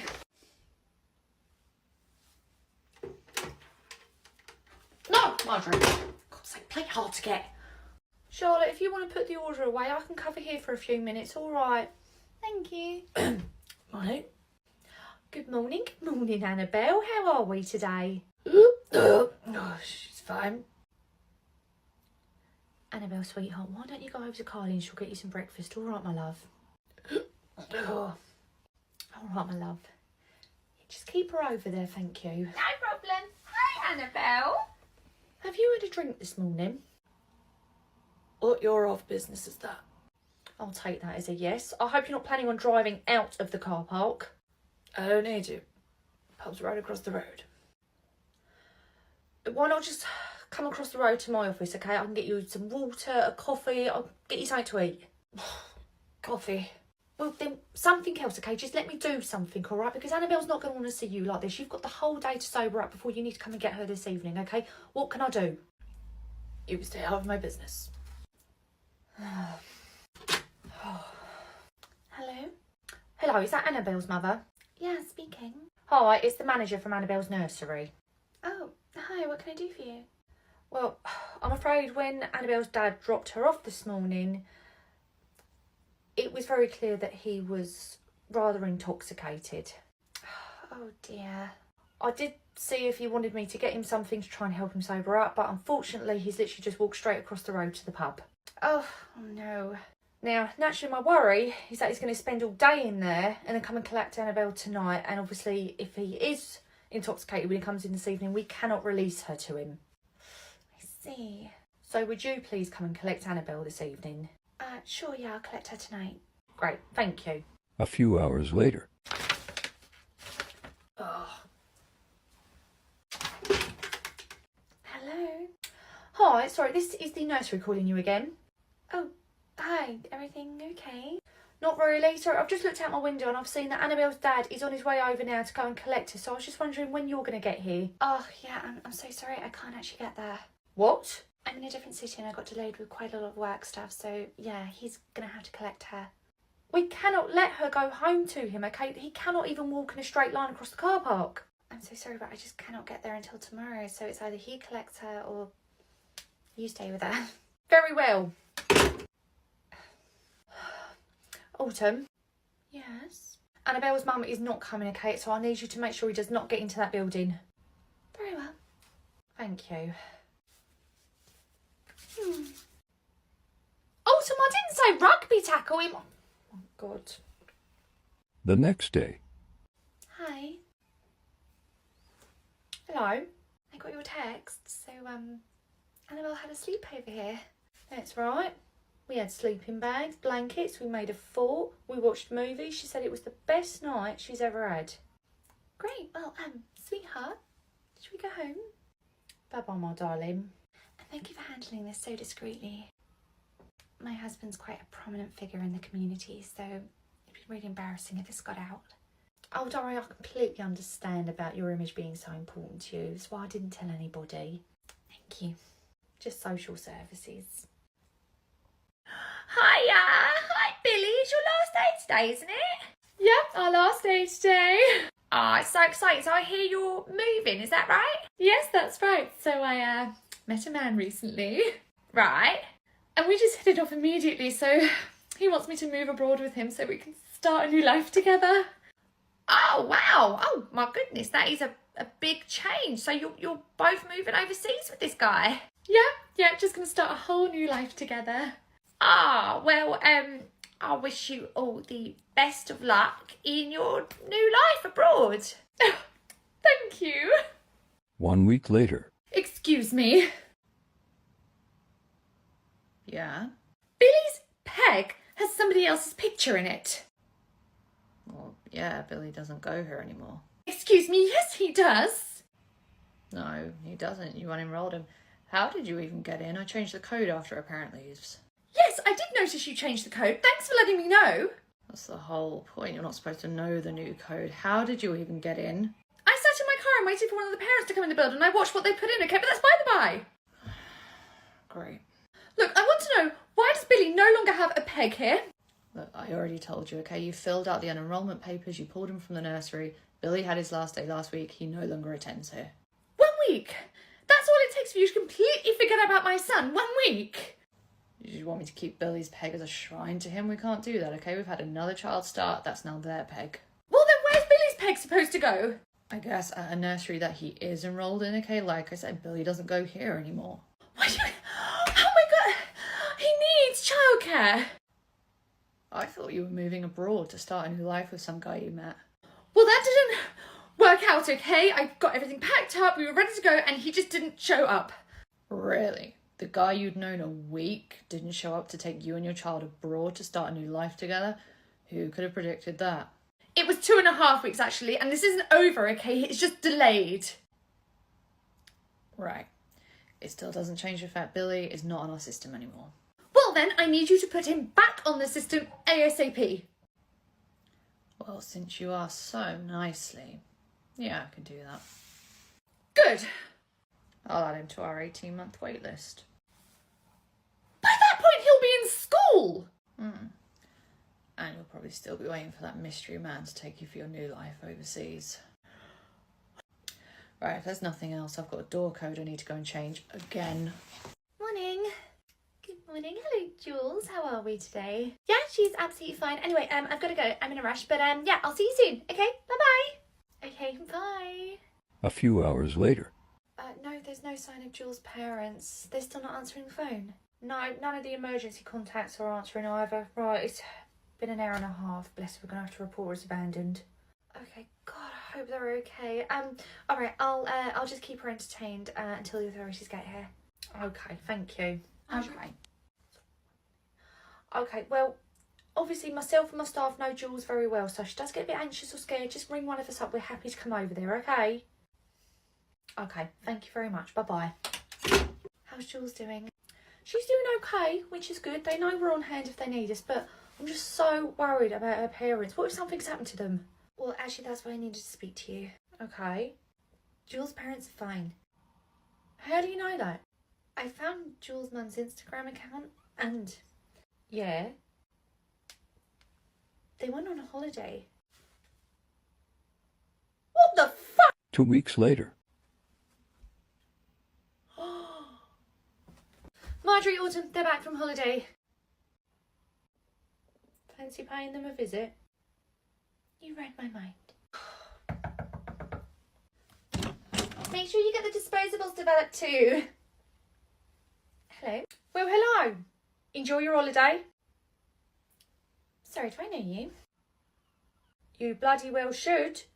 You left your child with us. You abandoned her and then went away to Spain for 2 weeks. Sorry, I've got no idea who you are. Maybe a knock to the head might jog your memory. Your daughter is currently with the social services. She has no idea where you were, when you were going to come back to get her. You abandoned her and left the country. Look, I don't know what you're trying to pull here, but I've never met you before and I don't know who Jules is either. I never said her name. Do you know you're actually both trespassing on private property, okay? I'm going to have to ask you both to leave. The police need to be involved here, don't you? Yes, but when the police get here, be sure to tell them that both the parents already had black eyes before we arrived. So over the next few months, we are going to be in constant contact with Justin's school. Okay. And we're going to be scheduling in some meetings so his new teacher can come here and meet him in this environment. Right. And also get some dates planned for Justin to actually go to the school and start exploring his new reception environment as well. That's good. You know, I'm so nervous, you know, because Justin's autistic and he knows this environment so well. So I'm terrified about what the change is going to do to him.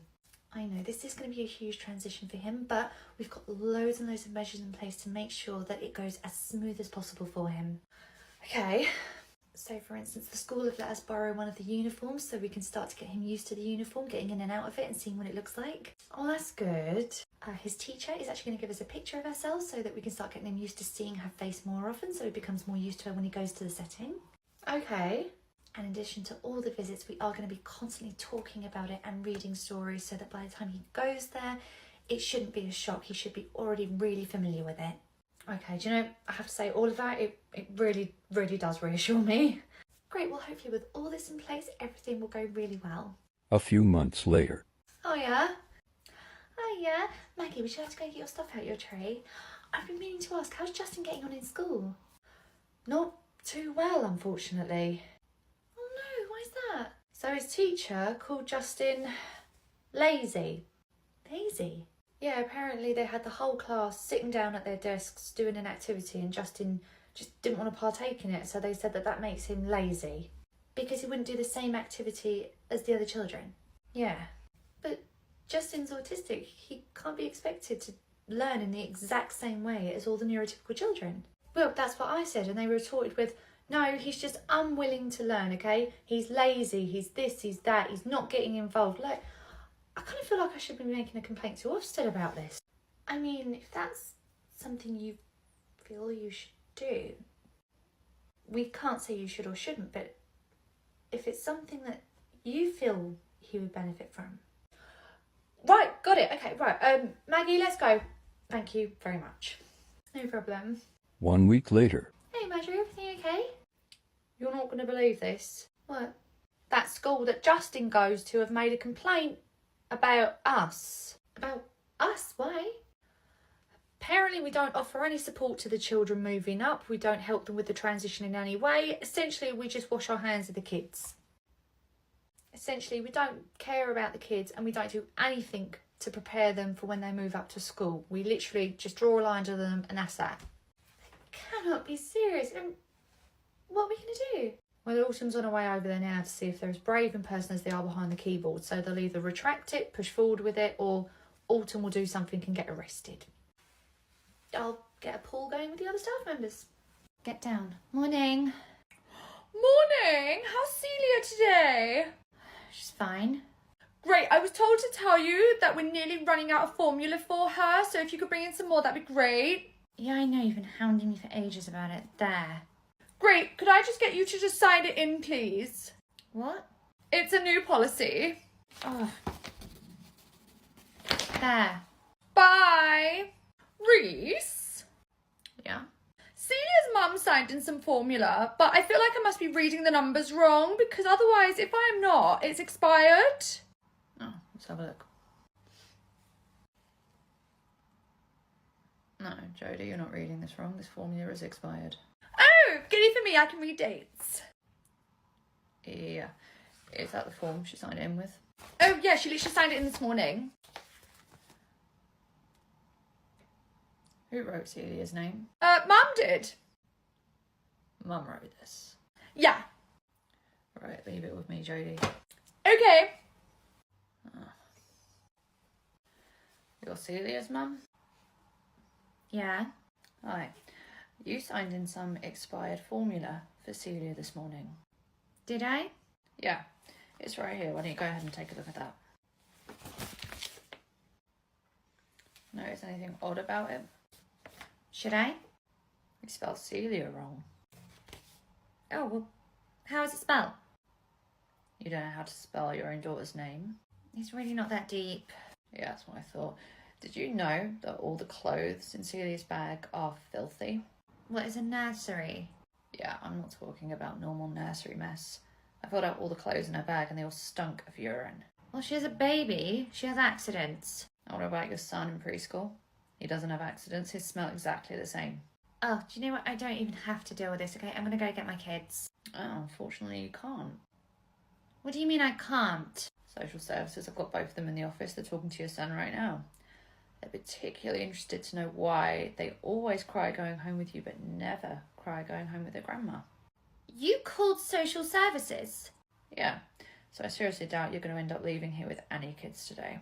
Oh, we will see about that. I can petition to get them back. How exactly are you going to do that? You can't even spell their names. Morning. Good morning, Brandon. How are you today? He's fine. Great, well, sweetheart, why don't you go and sit down with Carly at the breakfast table, okay?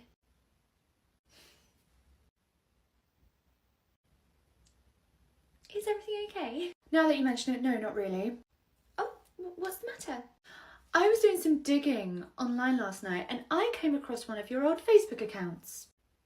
Oh, okay. And truthfully, from the things I saw in it, I don't know if I can look at you the same way anymore. Oh, do you know, I haven't actually had access to my old Facebook account for, like, ages. I don't even know what's on it. Well, it's mainly photos of you getting up to all sorts of drunk antics on nights out. Oh, God, those photos are from years ago, back when I was in uni. Back when you were going out half naked, like literally you had everything hanging out. I was 19 and it was the noughties. That's what everyone was wearing on nights out. Really? Everyone had their boobs and legs on display. Well, the golden rule was to never have both out at the same time, you know, you chose one or the other. Yeah, I'm glad you're finding this so funny. I don't find it amusing at all. As I say, those photos are from years and years ago, before I ever even worked in a nursery. It doesn't matter how long ago this happened, okay? You still went out, you still got drunk, you still behaved in that disgusting manner, and now you think it's okay to work with children? Well, what I did back then has absolutely no effect on my ability to work with children now. Well, I disagree, okay? I'm so disappointed in you. I just cannot look at you the same way anymore. I see. And that was just your Facebook, and then you have the matter of your Instagram as well. How did you find my Instagram? It's private. Yes, it is private. You made that incredibly difficult to get through. However, your friends have got public accounts, okay? And some of their photos were very telling. You looked through my friends' social media? Mm-hmm.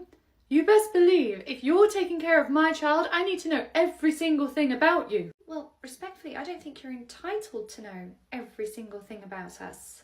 Well, respectfully, if you don't want people knowing everything about you, perhaps you shouldn't plaster it all over the internet. I'm not plastering anything on the internet. That Facebook account you found is like 10 years old. I don't have access to it anymore to even delete it. And I've made my Instagram private so people like you cannot go through my stuff. People like me? Concerned parents, you mean? People like you who don't know how to respect boundaries, okay? I made my Instagram private for a reason. Well, thank heavens your friends didn't, otherwise I would never know the kind of things you get up to. What am I getting up to? 5 years ago, you went to a Magic Mike show. Do you realise it's acceptable to be working with children when you're out watching naked men? Well, You had to have watched a naked man at some point. I mean, Brandon didn't just appear out of thin air.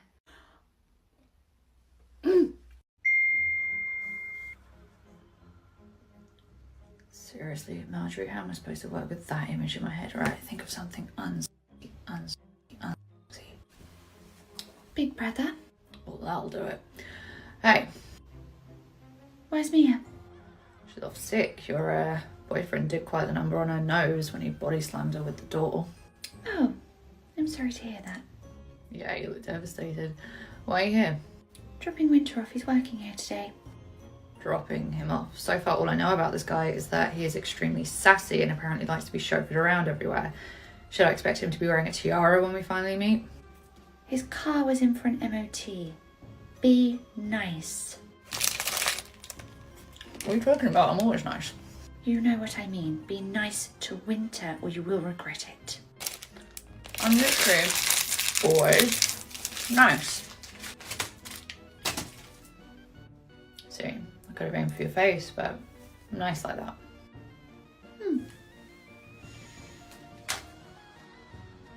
But headphones are much. Heavier? Would hurt more? So don't. Or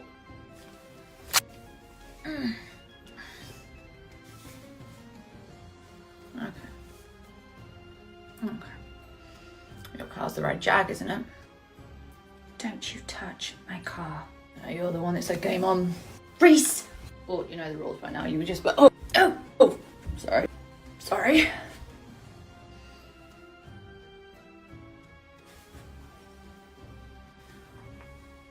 Winter. You must be Reese. Yeah. I thought you'd be taller. I thought you'd be much better looking given you're from the same gene pool as your sister.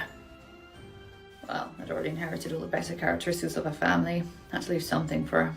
Yes, I can see it was Autumn that was obviously gifted with the lion's share of modesty. Right, darling, I'm off to the baby room. I'll see you later. See you later. I like him. I said I liked him. I thought you'd be taller. Well, everyone talks about him. I thought he was going to be like 6'4", but you know, we love a short king. Well, what he may lack in height, he certainly makes up for elsewhere.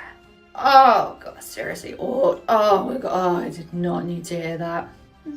Just like I didn't need to hear Marjorie's side of your phenomenal phone call. Oh. Okay, fair. Do you want to kick the other leg as well? It's better if you don't know when it's coming. It's more fun that way. Yeah, you definitely inherited a generous heaping of that sociopath gene. Alright. Hey, Carly. Hello, my love. Oh, hey, Marjorie, everything okay? Oh, yeah, everything's fine. It's just, I've got you a little something. You got me something? Yeah, well, I'm sure Carly's kept you up to date on all the drama concerning me and Reese and whatnot. Some? And I realised that whilst that was going on, I probably took my eye off the ball a bit, and I really didn't want you to feel like you weren't being appreciated. Oh, God, no, Marjorie, I don't feel like that at all. Well, even if you don't feel that way, I do, okay? My mind's been elsewhere, and you've just been keeping the nursery going. You're the unsung hero, so I just wanted to give you this as a token of my appreciation. Marjorie, thank you so much. It's a ring. Well, it's Mother's Day coming up, and basically you've been mothering the whole nursery while I've been a bit preoccupied, so on the ring, it's actually got the initials of your daughters engraved on either side. Oh my God, Marjorie, that is so lovely. It's just a little something, a little keepsake for you, and as a reminder that, you know, you are so good at what you do, and I just don't want you to ever feel like you're not appreciated, because you really are. Marjorie, look at their initials on there. Oh, it might pop out. Yeah, that's fine. You go for it. All right, my love. So, Marjorie, speaking of Mother's Day, I actually got a little something for you. For me? Well, yeah, you're like my work mum, basically my second mum in life. So I just wanted to get a little something for you for Mother's Day too. Oh, Carly. It's something small, but it's special. Thank you for always being there. From Carly. Yeah, well, I didn't want you to think that I don't notice that you're literally always there for me, so thank you. Carly, this is so lovely. I love it, thank you. It's alright. I got one for Reese as well. You got one for Reese? Yeah, I got him this one. It's got the same message, but it's slightly different. I'm going to give it to him for Father's Day, because he's basically my work dad. Oh, Carly, that's ever so sweet. Yeah, well, I've got to get my work parents something. I mean, you two are basically married now. Well, I mean, not quite. And you don't even have to worry about having a baby if you don't want to. You've got a 17-year-old now. What? Okay, this relationship has moved faster than I thought it would. Morning. Good morning. Did we have a nice weekend? We did. In fact, what did we get done, Sammy? Yeah, that's right. She got her ears pierced. Oh, Sammy, they look absolutely beautiful. Are you happy with them? Truthfully, I don't think she's quite used to them yet. Oh, they do take a bit of time, don't they? Especially when they're healing. Well, that's if they ever get the chance to heal. She keeps tugging at them. Oh, dear sweetheart, that might make them a little bit more sore if you do that. Well, she's already managed to get them out twice. Oh, okay. So if you could just keep a really close eye on her all day just to make sure she doesn't accidentally pull one of them out again. We'll certainly do our best to make sure she doesn't pull them out. Obviously, we won't be able to keep an eye on her all day. Oh, no, you have to, okay? They're real gold. She cannot lose them. Okay. Great. Well, I'll see you later. Bye-bye. Bye. Right, Sammy, I need you to be my shadow today. A few hours later. Right, Sammy, should we sit down for lunch? Where's your other earring, sweetheart? Is it not there? No, it's out of her ear. Okay, well, she was over in the home corner, so go have a look. Okay, thank you, Sasha. Mum is not going to be happy. She made it very clear that because it's gold, we cannot lose it. I mean, technically, it's not us that's lost it, but okay. Okay, oh my God, I can't see anything shiny or tiny. Oh my God, how are we ever going to find something that small in this room? I'm sorry, but something that small that she didn't want to lose shouldn't have been in the room anyway. I suppose you want to do handover with Mum later, do you? Yeah, sure, let me at her. A few hours later. Evening. Hi, I'm so sorry, but Sammy actually lost one of her earrings today. She's lost one? Yeah, I'm so sorry, but we've looked everywhere and we just can't find it anywhere. Well, how did she lose it? Well, she did exactly what you said she'd do and she pulled it out herself. Well, why was nobody watching her? We probably took our eye off her for about 5 seconds to watch the other dozen children we got in the room. Oh, I see what's going on here. What do you mean? You've stolen it. I what? You've stolen it. I told that woman this morning that it's a gold earring, okay? You've obviously stolen it to pawn it. You think I've stolen one stud? Yes. I think as soon as you've heard that it's gold, you had the pound signs in your eyes and you just went for it. Jane Mac, oh my God.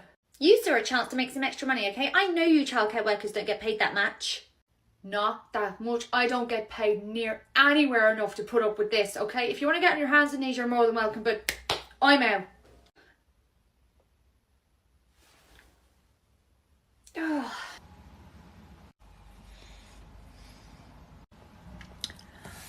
Did I mention Carly got me a lovely candle for Mother's Day? She did? Yeah, he said, thank you for always being there for me, love, Carly. Cute. Speaking of mums... Yeah? I noticed that you've never mentioned yours. You know what else I haven't mentioned? What? How fit you look in that top. It's a good thing we're home. Let's get you inside straight away. Oh. Okay. Hi, Winter. What inappropriate questions do you have for me today, Marjorie? No, it's nothing inappropriate.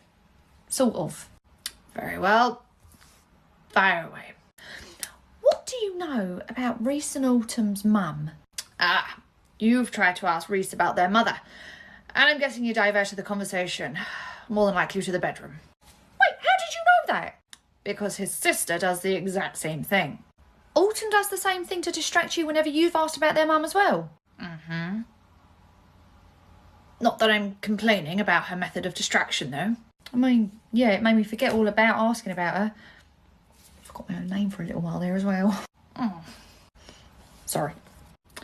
Either way, you're not going to be able to get any information about her. As soon as you bring her up, he's just going to distract you. Okay, well, now that I'm wise to it, I'm not going to let that happen again, okay? Tonight, I'm going to ask him outright about his mum, because there must got to be a reason they're not talking about it. Very well. Why are you laughing? I've had several more months dealing with that family than you have. Trust me, Marjorie, you've no idea what you're up against. I'm sure I can handle it. The next day.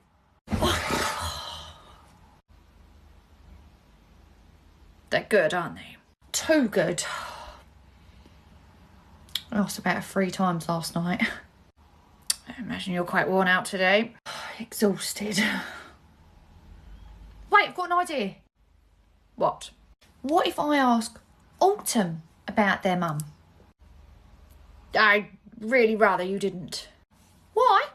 Because I'd worry she'd employ the same tactic with you as she does with me. Oh, please, that wouldn't work on me. Really? You are down bad for Reese, and Autumn is just a female version of him. You think you could resist? I mean, maybe it's better I don't take the risk. There is something about that family. Libby, what are you playing with? Oh, Jake, no, we don't snatch her for our friends. Jake, that's not kind. Evening. Good evening. Jake, do you want to go and get your stuff out of your tray? How's he been today? He's been okay. It's been a little bit of an up and down day, truthfully. Oh, really? Why's that? Well, I noticed that Jake keeps snatching toys and then running away saying, ew. He does? Yeah, but the thing that's really caught my attention is it's not like random or anything. It's one particular child that he keeps doing it to. Wouldn't happen to be Libby, would it? Would there be a reason for him to specifically be doing it to Libby? You tell me. Sorry, I'm lost. Isn't Libby that new girl? Yes. Recently moved here from Albania, didn't she? That's right. Yeah, that's all I'm gonna say. Wait, you have a problem with their family moving here? Look, I'm not gonna say anything because I don't want to be painted as a racist, but what I will say, I'm not gonna stop Jake from doing what he's doing. Okay, would you mind waiting here just for 2 seconds? Sure? Great. A few moments later. Oh yeah, I'm really hoping Charlotte's got the wrong end of the stick here, but I thought I'd just hear it from the horse's mouth. I'm assuming this is about the new girl. That little girl that Jake keeps snatching stuff off and saying ew to. Yes, that one. What about her? Well, it's really weird because Jake has never ever shown that kind of behaviour before, so it seems to me somebody has taught him that. I don't know anything about that, but if you want me to tell him that what he's doing is wrong, I'm not going to say that to him. On what planet could you possibly condone what it is that he is doing to a poor innocent little girl? Innocent? Oh, here we go. You think that little girl's innocent, okay? Her family are coming over here and taking our jobs. Oh, jobs. Janice, exactly what jobs of yours have any immigrant family taken? Well, not mine specifically, because I've chosen not to work. Oh. But other people's jobs, okay? They're taking other people's. Do you know, I cannot believe in 2024 I am having to have this conversation with people, but you've been telling Jake enough things at home that he's actually come in with a hatred towards that girl, and he probably has absolutely no idea why he doesn't like her. He knows enough about why he doesn't like her. No, that is why you don't like her, okay? Jake has never had a problem with anyone in this classroom, and the fact that you are teaching him to actively hate and bully people is beyond the pale. Look, everyone is entitled to their own opinion, okay? This is just mine. Fine, okay, look, obviously there is nothing that I can say here that is going to undo that racist mentality, okay? It is set. However, Jake is actually a lovely little boy, so I will not allow you to poison his mind like this. So I'm going to make it my mission to teach him to be as tolerant and loving and kind to everybody as possible. Fine, then I'll just pull him out the nursery and you won't get my fees anymore. Darling, I've got a wait list as long as my arm. You really think I'm worried about losing your fees? Morning. Good morning. Good morning, Macy. How are we today? Oh, she's absolutely fine, ready for the day, although she's not had any breakfast yet. Oh, no problem. We can get you sorted with some breakfast, can't we? On my arm? Oh, well, these are actually called freckles. Macy, stop. No, that's rude. Oh, no, it's okay, it's absolutely fine. I don't mind Macy asking me about them. Yeah, but I do, okay? Right, Macy, stop. That is rude. Honestly, it's absolutely fine. I'm happy to answer any questions because children are just naturally curious, aren't they? I know, and that's fine, but I'm trying to teach her that it is inappropriate to ask rude questions like that to people. Oh, do you know, I can completely understand that. I suppose it's hard for children to know what's appropriate and what's not. But I mean, in the interest of being like completely open and honest, I have no problem with the children asking me about my freckles whatsoever. Okay, but I just don't want her to think it's okay for her to just ask people about their skin conditions. Skin condition? Yeah, and I mean, of course, it's not your fault. You can't help it that your skin is that way, but I don't want her to think it's okay to ask people about their skin conditions, especially if it's going to make them uncomfortable. Oh, I can completely understand that, but I mean, I would never describe freckles as like a skin condition that I can't help. Oh, well, when I say you can't help it, what I mean is that you'll be out in the sun and you'll just literally just freckle up. True. And let's be honest, I'm sure given the choice, you probably wouldn't want the freckles, would you? Not true. Really? You'd want the freckles if you had the choice? Yeah, I mean, they're part of like my Celtic ancestry. I'm very, very proud of my freckles. Oh! Oh, right, okay. Oh, I'm sorry, I obviously misunderstood. Misunderstood what? Well, the reason I was telling Macy not to ask is because I didn't want her to draw attention to features on people that they don't like. Okay. But as you've just said, you like your freckles, so I guess there's no problem with Macy asking about them. Well, I mean, I suppose it's trying to model positive behaviour. If the children see the adults are happy and confident in their own skin, it helps them feel happy and confident in theirs as well. Oh, I see. Okay, so is this all an act? You know, just so the children don't really know that you're insecure about your skin? No, I'm not insecure about my skin. I like I say, I'm very proud of my freckles. Right. See that, Macy? She's proud of her freckles. Why the wink? No, I really am proud of my freckles. Oh, of course, and so you should be. See, Macy? Your teacher loves her skin, no matter what's wrong with it. Anyway, I've got to go, but yeah, keep up the good act, and I'll see you later. Bye-bye. What act? If we had been at school at the same time, I feel like she definitely would have bullied me for them. You look incredible tonight, by the way. Oh, thank you. This is actually a dress that I wore when you went on a date with another man. Yeah, I noticed. That's why it's not staying on too long. Hi, can I get you both started with some drinks? I should have a white wine, please. White wine. And, you know, if there's nothing on the menu that you want, there's some things off the menu that I could recommend you might enjoy. For instance, I could recommend something sweet and fruity, perhaps not as old as you're used to. You know, you don't have to stick to just what's right in front of you. You can try something new. I'm sure he's perfectly happy with what's available on the menu, thank you. Oh, of course. I'm just explaining that there's other options available. I'll just have a glass of the house red, thank you.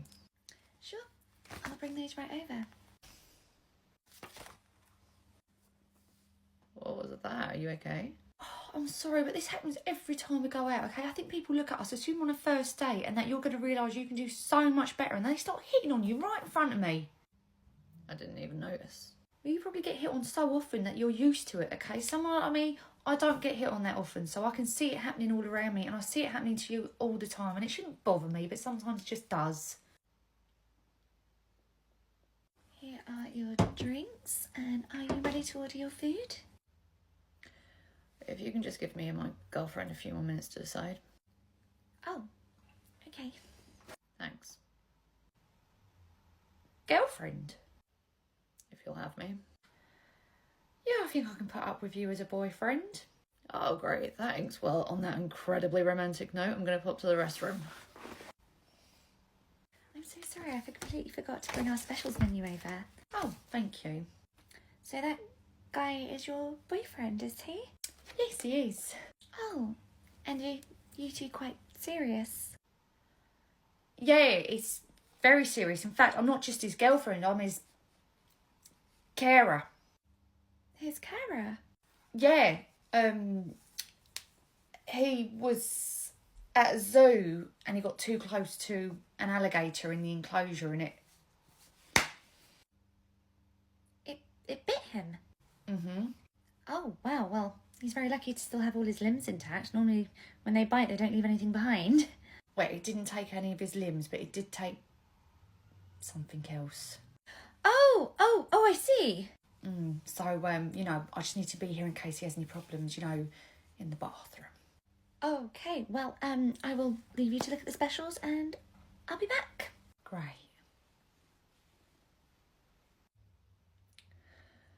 Just so I'm prepared, how many more strangers are you going to tell that I'm castrated? Truthfully, as long as randoms keep hitting on you, the limit does not exist. Ah, good to know, mathlete. What? What? You know Mean Girls? No. You just got that reference. You know Mean Girls. Well, I've heard of the movie. You would not have known that reference just from hearing about it. How many times have you watched that movie? I don't know. Like 1 or 2 dozen, okay? I was a young man when the movie came out. It was really popular. I loved it, and truthfully, I thought Damien was really funny.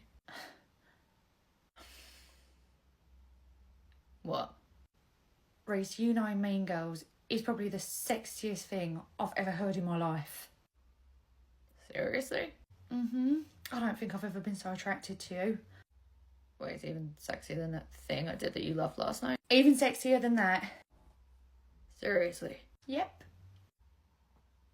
Marjorie, I almost got lockjaw doing that. You're telling me all I had to do was say on Wednesdays we wear pink? Okay, right. We're going. Hey? You and me, we are going home right now, okay? Just throw some money at them on the way out just to apologise for the inconvenience. But you and me, we are going straight home now. Yeah, okay. I'm just going to pop to the bathroom, then I'll meet you at the car. Oh, sorry, excuse me. Oh, hi, sorry, we're actually leaving now. I'm so sorry for the bother. Oh, that's okay. I actually saw you were about to leave, so I just wanted to give you this. Your number. Yeah, if things don't work out between you and your boyfriend, I'd love to take you out for a drink. Me? Yeah. Anyway, have a nice night. Marjorie, you have still got it. Reese, would it bother you if you found out somebody had hit on me? No. Really? Not at all. It means somebody else finds you as desirable as I do. It's a compliment. Oh, good, because the waiter in there just slipped me their number on my way out.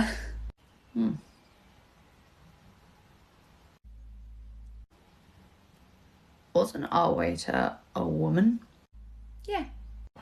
No. I thought you weren't bothered. I thought we were talking about men. What's the difference? What's the difference, Marjorie? There's a huge difference, okay? If a man hits on you, it's no biggie, okay? I can outman a man, no problem. I mean, yeah. If a woman hits on you, I cannot compete with that. What do you mean compete? Marjorie, who knows more about what a woman wants than a woman? Okay, but it's all the same to me. Yeah, Marjorie, I don't think you understand the power women hold, okay? You had me in an absolute chokehold the moment you walked into that board meeting. Aww. My point is, it took you quite a while to catch up to the same feelings. Yeah, but it wouldn't have been any different if you'd been a woman. Really? All the times I flirted with you, came on to you, did any of them compare to the high that you just got now from her slipping you her number? I mean, yeah, I did feel really, really empowered after I realised it was me she wanted. Exactly. There is no higher compliment to a woman than being hit on by another woman. I can't really compete with that. Do you know, I think this is the first time I've seen you show any signs of insecurity. You didn't even bat an eyelid when I started that rumour at your nursery that you're a Ken doll down there. Well, why would I? I wasn't on the market, so it didn't make any difference. But you were single then? Yeah, I was single, but I wasn't on the market, you know. I was waiting for you. God, my head is not going to fit out this door after we're done. Honestly, you were waiting for me. Got hit on by a woman this evening. I'm on fire. You know, maybe we don't go back to that restaurant again. You know, I don't even like their food. Well, actually... What? Me and Autumn are going there next week for drinks. And you're going to be looking absolutely incredible as usual. I'll slap a bit of mascara on, yeah. Marjorie, you wear a bin bag and you look stunning. What are you doing? Nah, just warming up my jaw for later. If you're going to go back there next week, I need you to at least remember why you want to be with me. I'm going to go back there every week. So, Melanie, how long have you been temping for? Oh, I've literally just started. I was let go from my job at the other nursery. You were let go? Oh, I'm sorry to hear that. Yeah, it's kind of bittersweet, but to be honest, in hindsight, I'm really glad I don't work there anymore. I see, so it didn't end on great terms. Not really. Get this. Melanie, thank you so much for coming into the office. I really appreciate it. Oh, it's fine. Is everything all right? Actually, I'm afraid not. Oh, okay. What's the issue? A very serious allegation has been made against you, so obviously I do need to follow it up. Well, of course, yeah, you have to. What's the allegation? You were observed yesterday strangling one of the children in the toddler room. What? Now, of course, given the gravity of the situation, I'm sure you can understand what it is I need to do. Whoa, hang on a second. Sorry, I strangled a toddler. Yes, and that really does go against our rules. Well, yeah, of course it does, but I didn't strangle a toddler. Who told you that? You were observed strangling the toddler by my niece. Claire told you that. Okay, she's lying. Why would my niece lie? I have no idea, but on my life, I did not strangle a toddler yesterday. So you've done it at other points, just not yesterday. What? No, what I mean is that what Claire said she saw yesterday never happened, okay? I did not strangle a toddler yesterday or ever have I ever done that. Melanie, Claire has absolutely no reason to lie. What does she have to gain from it? Well, she's been saying for ages that she wants to be room leader. Obviously, if I'm fired, then she can step straight into my role, can't she? Maybe that. She has no interest in the team leader role. Well, then I don't know, okay? But all I know is that I have never, ever put my hands on a child. I'm sorry, Melanie, but given the seriousness of this accusation, I'm afraid I am going to have to let you go. You're going to fire me over this, but I didn't do it. Don't worry, I will be sure to give you a fantastic reference. You're going to give me a good reference? Of course, as a thank you for all of your years of service here. I'm sorry. Surely if you thought I'd actually genuinely attacked a toddler, you wouldn't be giving me a good reference, you'd be ringing the police, right? Well, we can certainly go down that route if you would prefer not to have the good references. It's not that I want to go down that route, I just think it's really weird that you're still willing to give me a good reference despite thinking that I've genuinely attacked a child. I mean, I just don't understand. All you need to understand is that you no longer work here, and we thank you for your service. Okay, bye. Bye-bye. And guess who got promoted to a team leader role the very next day? No, surely not her niece. Yeah. Evening. Oh, good evening. Abigail, your older sister's here to collect you. Hi, sweetheart, you keep playing, so I'm not actually going to take her yet. Oh, okay. So my nan's actually on her way to come and collect her, and because my college is right next door, I thought I'd just come and wait in here so my nan could drive us both home rather than her have to go to two different places. Oh, that makes sense. Well, I'm sure Abigail will love having you in here so she can show you around all of her favourite parts of the room and all of her favourite toys. Great. It's literally only going to be for like 10 minutes because my nan's already on her way here. Okay, no problem. Great. Oh, I'm buzzing. Hold on. Oh, actually, shh, hang on. Hello? Sorry, I got my hair done. Do you want to see it? Okay, hold on. I'll put you on FaceTime. Oh, no, you can't do FaceTime. Sorry, I'm on a call. What do you think? You can't... I know, right? How cute is it? Hey! Sorry, she's going through a tunnel. That is so rude!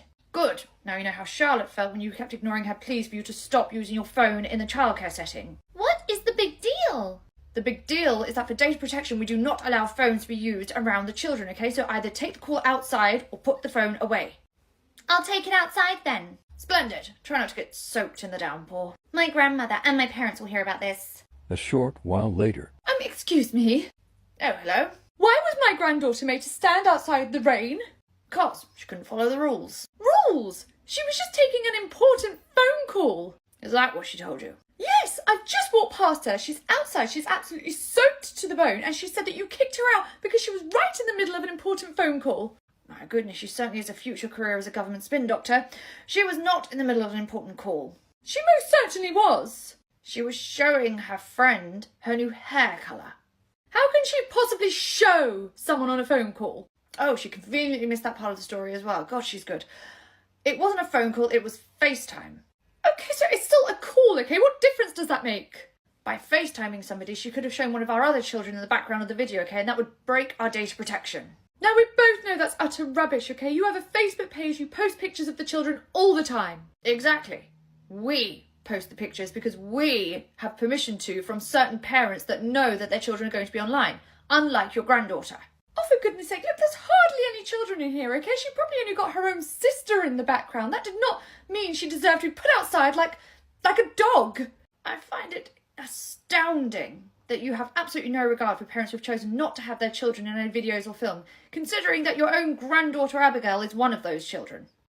Her parents put her on the list of no photos. Yes, so before you go home and whinge to them about what I did, probably consider the fact that they're going to take my side on this.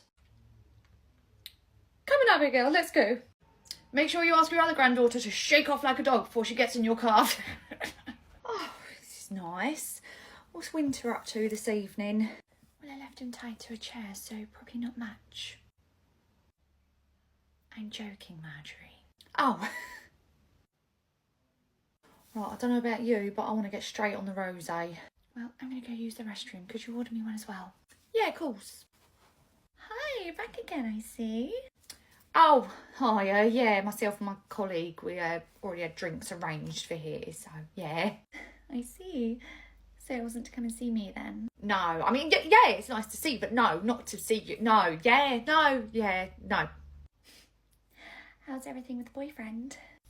Really, really great. And in fact, obviously, I don't want you barking up the wrong tree or anything, but I'm actually straight. I knew there had to be something, otherwise you would have been way too perfect. Can I get you started with some drinks? Yeah, I'll have a rosé, please, and same for my friend when she comes back. 2 roses coming right up. Okay.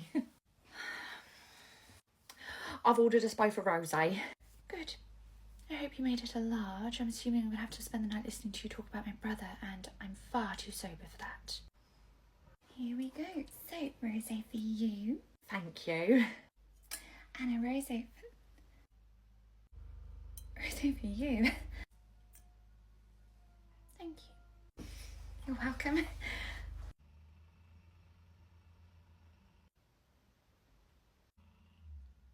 Problem? Did you just check her out? Yes. Okay, well, first of all, not to gross you out, but you and your brother have the exact same look when you're undressing someone with your eyes. And second of all? Something you want to ask me, Marjorie? As your manager, I don't think I'm allowed to. I suppose you'll just have to keep wondering. So, are we having any food this evening, or is it just drinks? Just drinks for us tonight. We work in a nursery and we've had a long week. Oh, you both work in a nursery, do you? Yes, we do. Well, I can imagine working in a nursery must be really stressful. So, how about once these glasses look like they're about to be empty, I run straight over with 2 more rosés? That would be wonderful. Sounds like I'm not going to be walking out of here. Well, whenever whoever's collecting you comes to arrive, I can carry you out if you like. I'm really strong. I bet you are. Okay, I think I need to go find a new table because I am third wheeling the crap out of this one. Right, there you go. Oh, thank you so much for doing this. Oh, it's no trouble. How are you feeling after last night? Not gonna lie, I feel a little bit delicate. You rang me to come and get you at 10. Yeah, look, I have not got the energy to be a dirty stop out like I was in my 20s, okay? To me, 10 PM is like the new 4 AM. How come Aunt didn't want to lift home last night? I don't know, she was just adamant that she wanted to take a taxi instead of getting a lift with us. Huh. Have I done something? No, because remember when you said hello to her last night when you were picking me up, she punched you in the arm, so you know everything's fine between you two. It is her love language. And she texted me to say she got home safe and sound last night and she'd had a great night, so everything's absolutely fine. I guess she just wanted to get a taxi by herself. That's fine, as long as she and I are good. Anyway, I'm going to get my car off my drive, but I'll quickly knock on the door and let them know I'm taking it so they don't think it's been nicked. Yeah, sure, okay. Right, see you in a bit. Hello, Marjorie. Oh, morning, Winter, you all right? Oh, fine, thank you. I'm actually just on my way out. I need to get my lady her coffee. Oh, okay. See you shortly, darling. Cheerio. Bye. Oh, morning. Morning. It's nice to see you again so soon. I'm actually just on my way out. Oh, sure, okay. See you later, Autumn. Bye. Bye. Morning, Marjorie. Morning. So is that why you wanted to take a taxi home last night? I don't want to raise too many questions with my brother. However, I see now my efforts were in vain. Well, I was just coming to tell you that I was taking my car, just so you didn't think anyone had nicked it. Fine. I'm going back to bed now. I'm absolutely exhausted. I'll bet. I don't suppose there was a chance you had your eyes shut for any of that, was there? Was that the waiter from the other night? Yeah, she popped over this morning for... Don't. I really don't want to know if it involves my sister. Well, if it makes you feel any better, she took the taxi home to try and spare you from knowing about that. That explains why she was so happy last night. I knew that punch had way too much power behind it. I don't have any siblings, so I really don't know if this is a normal dynamic. Morning. Good morning. Are we all set for Darren's first day today? Yeah, we're all set, although I'm so sorry for how I look. I am so scruffy today. Oh, God, don't worry. You look fine. It's okay, look, I know I look an absolute state, okay? It's just we're right in the middle of moving into a new house and I'm all scruffy and covered in dust. Probably not a great first impression. Oh, stop. Trust me. Nobody cares. Well, he's got a load of invitations to hand out. It's his birthday coming up. I thought it'd be a great way for him to make friends since he's the new kid in the class. So we're going to have everyone over for a tea party, aren't we? A tea party? Oh, that sounds lovely. I think that is an absolutely great idea. He's so excited. Obviously, we don't know anyone, so all the invitations are blank, but every single child in the class is invited. Oh, that's really lovely. I'm sure the parents will really appreciate that. Thank you so much. Great, sweetheart. Have a lovely first day. Have fun handing out your invitations, and I'll see you later. Bye-bye. Bye. Yeah, my Simon is not going to be going to that party. Okay. I mean, did you see the absolute state of her? Well, she said she was in the middle of moving to a shed based on her outfit. And a tea party for a 4th birthday. Ugh, she is definitely broke. Right, well, Simon, why don't you come in and you have a day. Right, bye, darling. Bye. A few weeks later. Oh, honestly, wasn't it just wonderful? It was wonderful. Hey, what are you guys talking about? I know. Oh, that new boy, Darren, he had his birthday party over the weekend. We didn't see you and Simon there. No, we didn't really fancy going to a tea party at a shack. How bad was it? Oh my God, it was fabulous. Fabulous. Yes, and oh my gosh, you should see their house. They've literally just moved in. It's the mansion on top of Manor Hill. That's their new house? Yes, and oh, they had characters from popular TV shows, and oh, they had like Paw Patrol serving like tea and biscuits, didn't they? Oh, it was just fabulous. It was fabulous. Still, it was just like a tea party though, right? Yes, but they had like the carousel, and they had a few animals come in as well. The children were able to pet some barnyard animals. Oh, it was just wonderful. Why weren't you and Simon there?